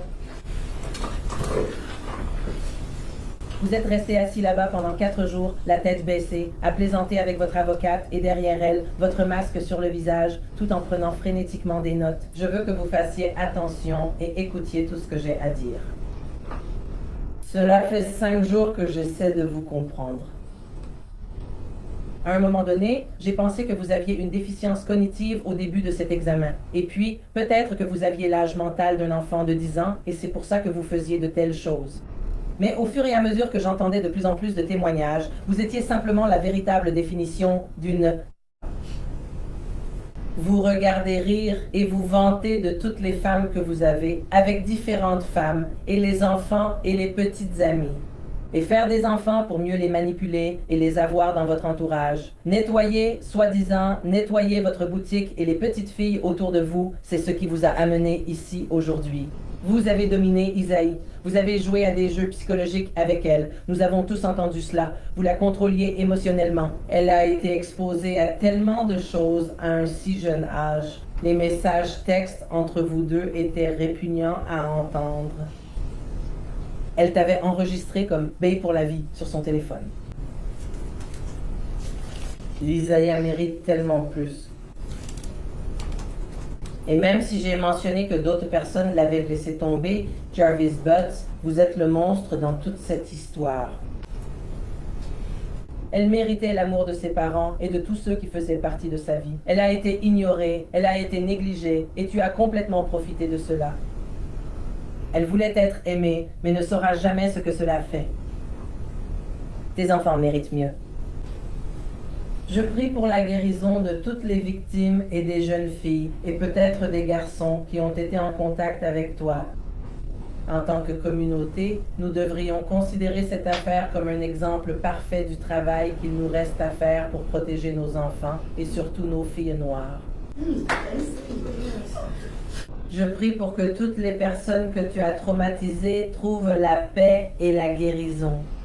Beaucoup d'autres personnes ont également blâmé la famille de Nasia pour ce qui lui est arrivé, en particulier sa grand-mère et sa tante Shannon.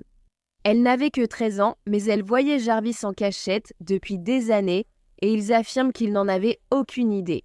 Ils ont également déclaré qu'ils ne savaient pas qu'elle était enceinte, ce que j'ai un peu de mal à croire.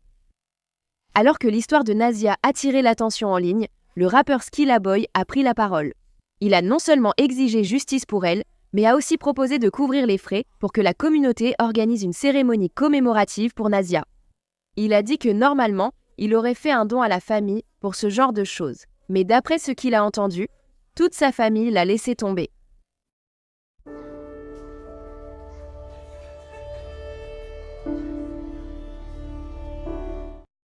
Merci d'avoir écouté l'histoire de Nasia aujourd'hui. C'est tellement déchirant que personne, parmi ceux qui étaient censés être là pour elle, ne l'a été. Elle n'avait que 13 ans et à ce qu'il semble, elle devait pratiquement se débrouiller toute seule dans ce monde. Et cet homme maléfique, Jarvis, a pleinement profité de la situation, abusant d'elle pendant des années, puis l'a tuée. Alors que les recherches massives se poursuivent dans la zone boisée de cette communauté de Nouvelle-Écosse, la mère de Lily et de Jack Sullivan, âgés de 6 et 4 ans, ainsi que leur beau-père, gardent espoir, attendant et priant pour recevoir une bonne nouvelle. Le premier jour, on me voyait peu, cherchant en courant dans les bois et criant leur nom jusqu'à m'en faire mal à la gorge.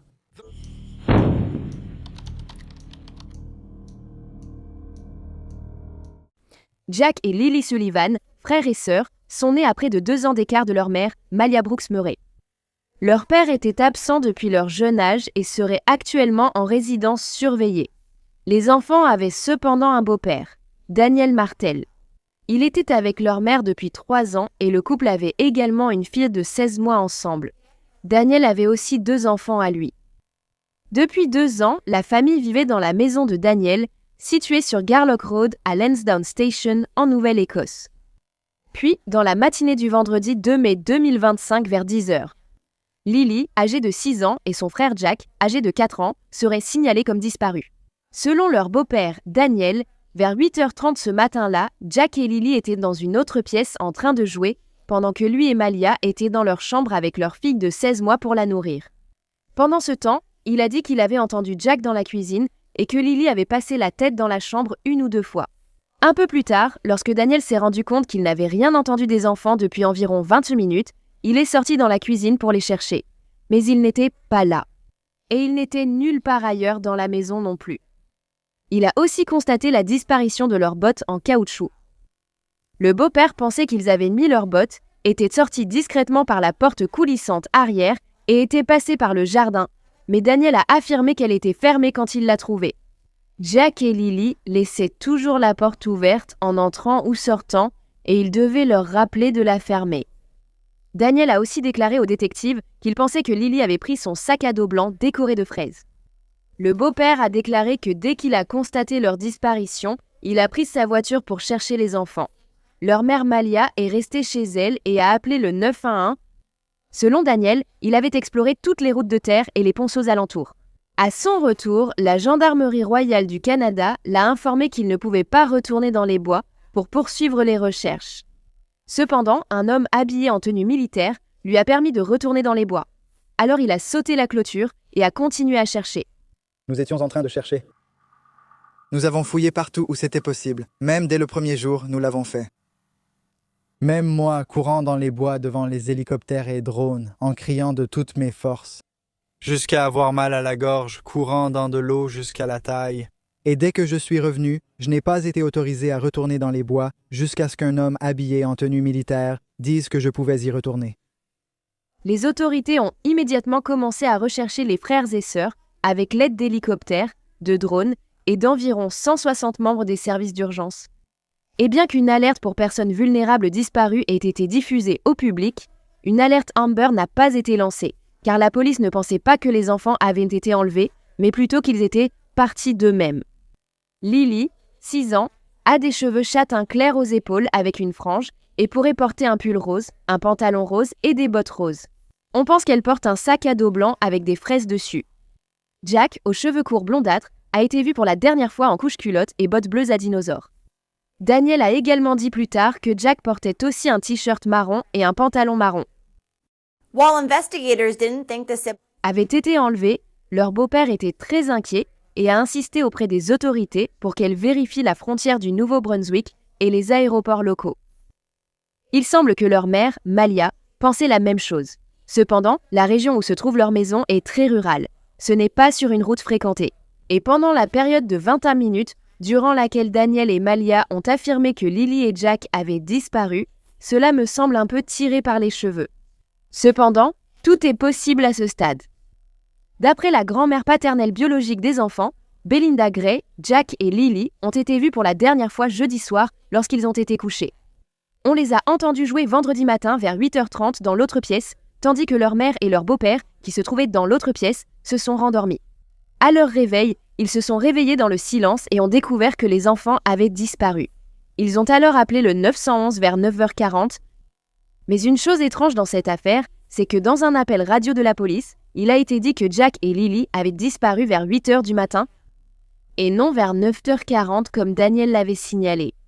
Dans la chambre, nous avons été surpris ce matin et ils n'ont pas été vus depuis. Je dois obtenir une bonne déclaration et éclaircir les choses. Les deux enfants allaient à l'école primaire de Salt Springs et selon leur beau-père, ils n'y étaient pas allés jeudi ou vendredi parce que Lily avait une toux. Daniel a aussi déclaré qu'il n'avait trouvé que 2 empreintes de bottes à environ 10 mètres de la maison. Les autorités, en revanche, ont déclaré qu'il n'y avait qu'une seule empreinte de bottes et qu'elle se trouvait vers la fin de l'allée. Des bottes roses pour Lily, des bottes bleues avec des dinosaures pour Jack.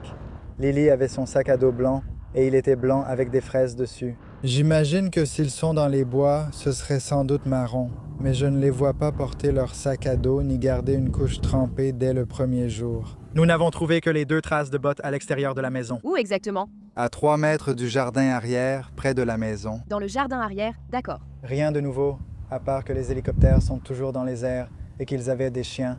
Ils ont promené les chiens aujourd'hui, et depuis hier soir, ils avaient 8 drones de plus en action. Et puis Fred. J'exhorte le public à se manifester. Si vous avez la moindre information, venez le plus vite possible et transmettez-la à n'importe quel poste de police ou service de police auquel vous pouvez accéder pour en parler. Et lorsque la police a amené des chiens sur les lieux, ils ont pu suivre la piste des enfants, mais elle s'est arrêtée juste au niveau de la route. Daniel dirait que Lily et Jack n'avaient jamais traversé la rue seuls et qu'ils n'étaient jamais allés seuls dans les bois. Le beau-père a également mentionné que les enfants avaient construit des cabanes ou des forts dans les bois, un peu à l'écart de la maison. Il a déclaré qu'ils n'étaient jamais allés plus loin que ce point avec Jack ou Lily. Donc, il ne pensait pas qu'ils se seraient aventurés plus loin que cela tout seuls. Le lendemain de la disparition de Jack et Lily, leur mère Malia a donné une interview où elle a exposé sa version des faits. Ce qui s'est passé, c'est que nous nous sommes réveillés, je les ai entendus jouer dans la pièce à côté de nous et je somnolais, je me rendormais par moments. Et ce ne sont pas des enfants qu'on laisse sortir seuls. On s'assure toujours d'être dehors avec eux, à les surveiller. Et ils ont réussi à sortir par la porte coulissante et on ne peut pas l'entendre quand elle s'ouvre. Et ils étaient dehors en train de jouer, mais nous ne le savions pas à ce moment-là. Et là, on s'est rendu compte que la pièce était silencieuse. Et on se lève et je dis à mon partenaire Daniel, je lui dis « Tu entends les enfants ?» Et il me répond « Non ». Et on se lève tout de suite. On regarde dehors, on cherche partout, on crie leur nom. Et j'appelle immédiatement le 911. J'ai simplement senti qu'il fallait appeler. Elle a aussi dit que les enfants étaient peut-être autistes, même si ce n'était pas grave et que cela compliquait juste le fait de suivre le rythme de leurs camarades à l'école. Elle a déclaré que Jack et Lily étaient des enfants très sociables et qu'ils parlaient à pratiquement tout le monde. 2 enfants vraiment insouciants. Ils sont tellement adorables, ils parlent à tout le monde. Ils peuvent parler pendant des heures sans s'arrêter. Ils parlent à n'importe qui en magasin. Tout le monde. Ce sont vraiment des enfants extrêmement gentils. J'apprécie énormément les efforts de recherche en cours en ce moment. Mais nous avons insisté pour qu'une alerte enlèvement soit lancée, ce qui n'a pas encore été fait. Pas seulement parce qu'ils pourraient avoir été enlevés, ce qui est une possibilité, mais simplement une alerte pour informer tout le monde qu'ils ont disparu. Des personnes m'ont dit qu'elles ignoraient qu'ils étaient portés disparus, l'ayant appris par d'autres, et qu'il serait utile que tous soient informés. Nous avons pensé que nous avions peut-être trouvé des traces, mais ce n'est toujours pas certain. Il a plu et ils sont probablement trempés, mais avec le soleil aujourd'hui, j'espère qu'ils se sentent au chaud. Nous sommes tous bouleversés car nous souhaitons simplement qu'ils soient retrouvés et qu'ils rentrent chez eux. Tout le monde les aime, ils parlent, c'est sûr, et ils sont peut-être autistes, mais ce n'est pas de l'autisme sévère. C'est juste qu'ils ont des difficultés à l'école et qu'ils n'arrivent pas à suivre les autres enfants. Je veux juste garder espoir. Mais dans l'esprit d'une mère, on pense toujours au pire. La nuit dernière a été l'une des pires car je ne les avais pas dans leur lit. Et je ne veux pas revivre une autre nuit sans eux.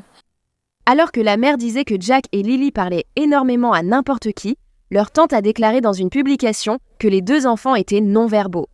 Selon une enseignante qui avait travaillé avec Jack et Lily, ils n'étaient pas timides, mais parlaient très peu. Vous avez peut-être noté que Malia a dit que Jack et Lily avaient joué dehors ce matin, mais qu'ils ne s'en étaient pas rendus compte sur le moment. Mais la question est, comment aurait-elle pu le savoir si ni elle ni Daniel n'avaient entendu la porte coulissante s'ouvrir? Comment sait-elle qu'ils ne sont pas sortis par cette porte et qu'ils n'ont pas quitté la cour immédiatement après? Après avoir vu des images aériennes de la maison, beaucoup ont remarqué que toute l'arrière-cour était clôturée, ce qui a poussé certains à se demander comment les enfants avaient pu s'éclipser au départ. Ce n'est pas la clôture la plus solide et il semble qu'il y ait peut-être des espaces à certains endroits. Vous verrez sur ces photos une caravane sur la propriété, près de l'arrière-cour, dans laquelle la mère et le frère de Daniel vivraient. Cette caravane est également très proche de la porte par laquelle les enfants seraient sortis. Donc, si la mère ou le frère de Daniel étaient à la maison ce matin-là, eux non plus n'ont rien vu ni entendu. D'après la mère de Jack et Lily, Malia, elle somnolait ce matin-là alors qu'elle était dans sa chambre. Et Daniel, qui avait précédemment dit que lui et Malia donnaient à manger à leur fille dans l'autre pièce, disait maintenant qu'il avait demandé plusieurs fois à Jack et Lily de rester silencieux pour que le bébé puisse continuer à dormir. Alors, dormait-elle ou mangeait-elle? Parce qu'elle a 16 mois, donc ce n'est plus un tout petit bébé qui prend un biberon, puis se rendort. L'autre chose qui n'a pas beaucoup de sens pour moi, c'est si les enfants n'étaient jamais autorisés à sortir sans surveillance, comme leur mère l'a affirmé. J'ai un peu de mal à croire ça. Ces deux enfants auraient décidé en 20 minutes de sortir seuls, au-delà de leur propre jardin, alors qu'ils n'avaient jamais été autorisés à le faire auparavant. Je sais qu'ils sont peut-être autistes et que ça pourrait changer un peu les choses, mais c'est vraiment la durée qui me surprend. Ce n'était que 20 minutes. Jusqu'où auraient-ils pu aller en si peu de temps? Le beau-père des enfants, tout comme leur mère, a aussi tenu à préciser lors d'une interview à quel point les enfants étaient comme bavards et sociables, et qu'ils partiraient avec n'importe qui, contrairement à ce que d'autres disaient sur le fait qu'ils étaient relativement peu verbaux. Lean Jacker. Des enfants formidables, très gentils. Ils parleront à n'importe qui. Ils veulent partir avec n'importe qui. Ils veulent juste s'amuser au maximum. Dans la même interview, Daniel a parlé des enfants. Et dites-moi ce que vous en pensez, mais pour moi, il semble qu'il utilise le passé à plusieurs reprises. Jack adore absolument les insectes, les dinosaures et tout ce genre de choses. Mais Lily aime les choses de filles, mais elle adore aussi tout faire avec Jack Bugs. Ils sont comme les meilleurs amis. Ce sont son frère et sa sœur. Il pourrait dire « aime », mais on dirait aussi que ça aurait pu être « aimer ». Beaucoup de gens ont remarqué que dans cette interview comme dans d'autres, Daniel a une grande égratignure sur le visage. Mais pour être honnête, il a dit qu'il avait couru dans les bois à la recherche des enfants après leur disparition. Donc, ça pourrait simplement venir d'une branche. Tu as dit qu'il faisait venir quelqu'un pour un test au détecteur de mensonges. C'est pour toi? Ce n'est pas juste pour moi, mais pour tous. C'est ce que j'ai demandé. J'ai demandé ça très tôt et il n'y a pas beaucoup d'endroits qu'ils font au Canada, alors ils font venir quelqu'un par avion. Pourquoi penses-tu avoir besoin de faire ça? Tu penses qu'ils doutent de toi? Je crois que, du côté de leur famille, on ne me croit pas. Et je veux juste clarifier les choses pour tout le monde, pas seulement pour les gens en ligne qui lancent des accusations folles et tout le reste. Puis, quelques jours après la disparition de Jack et Lily, leur mère Malia a soudainement quitté la maison pour aller vivre chez un parent ailleurs dans la province. Et il a ensuite été confirmé par sa propre mère qu'elle et Daniel s'étaient effectivement séparés. Daniel dirait que Malia l'avait bloqué sur les réseaux sociaux après cela, mais en réalité, elle avait simplement désactivé son profil Facebook. La raison pour laquelle Malia serait partie était que sa famille tenait Daniel pour responsable de la disparition des enfants. Cela avait entraîné une dispute avec plusieurs membres de la famille. Et pendant cette période, la mère de Daniel, qui vit également sur la propriété, avait demandé à Malia de partir. Elle avait donc pris leur fille de 16 mois et était allée chez sa propre mère. Ce qui rendait les choses encore plus étranges, c'est que Daniel, qui avait précédemment affirmé que les enfants n'étaient pas allés à l'école jeudi ou vendredi, disait maintenant qu'il n'y était pas allé de toute la semaine. Pourtant, un chauffeur de bus et une enseignante allaient confirmer qu'ils avaient vu Lily à l'école lundi. Environ 1 heure après le début des recherches, la police a découvert une couverture rose. Mais lorsqu'ils l'ont apportée au beau-père, il a dit qu'elle n'appartenait pas à Lily. Même s'il n'y avait pas d'autres enfants vivant à proximité, la couleur préférée de Lily est le rose et elle possède une couverture rose. Maintenant, une piste qui n'a pas été beaucoup explorée et qui soutient la théorie d'un possible enlèvement est celle d'un véhicule noir suspect qui a été aperçu peu de temps après la disparition des enfants, à moins d'1 mile de la maison. Les autorités avaient reçu un appel signalant qu'un homme conduisait une Honda CR-V noire et il avait été vu quittant le centre de loisirs de Lansdowne qui était définitivement fermé. Cet homme a été décrit comme étant âgé d'une 50aine d'années, chauve et portant une moustache. Nous avons reçu un appel au 911 de Karen Ponico. 5 minutes plus tard, elle a indiqué être passée devant le Honda CR-V noir. Un véhicule portant l'immatriculation MiCFox 320 avait quitté le parc de loisirs près de la résidence, désormais fermée. Je suis sûre que c'est lié, mais c'est un peu étrange pour elle. Le conducteur était un homme blanc d'environ 50 ans chauve avec une moustache. Et cela venait du 1480, chemin Paraloc. Je peux l'envoyer ici via MWS si c'est plus simple. Mais comme je l'ai déjà dit, à mon avis, ça ne correspond tout simplement pas à un enlèvement. Le laps de temps était beaucoup trop court. Une autre théorie qui circule en ligne est qu'il serait arrivé quelque chose aux enfants lors d'une fête qui a eu lieu à la maison quelques nuits auparavant. Une personne qui affirme vivre près de la maison a dit qu'elle pensait que c'était juste une maison où l'on se droguait et qu'elle n'avait aucune idée que des enfants y vivaient. Cette personne a également déclaré que soit mercredi, soit jeudi soir, il y avait des voitures qui remplissaient complètement l'allée et débordaient même dans la rue. Des véhicules sont restés là jusqu'à au moins 2 heures du matin, comme s'il y avait une fête sauvage. Cela a amené beaucoup de gens à penser que peut-être Jack et Lily ont mis la main sur une sorte de substance cette nuit-là par accident. Il y a également eu plusieurs remarques sur le fait que Jack et Lily faisaient souvent beaucoup de bruit et que le bruit qu'ils faisaient dans la maison manquerait. On pensait que tous les deux étaient autistes. Et dans une vidéo de la 2e fête d'anniversaire de Jack, on peut voir que Lily crie de façon excessive quand elle est très excitée. Joyeux anniversaire. Joyeux anniversaire à toi. Anniversaire à toi.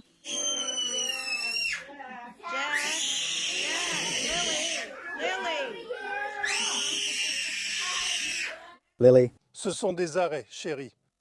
Le chauffeur du bus scolaire a également dit que Lily poussait souvent des cris aigus et qu'elle était un peu théâtrale.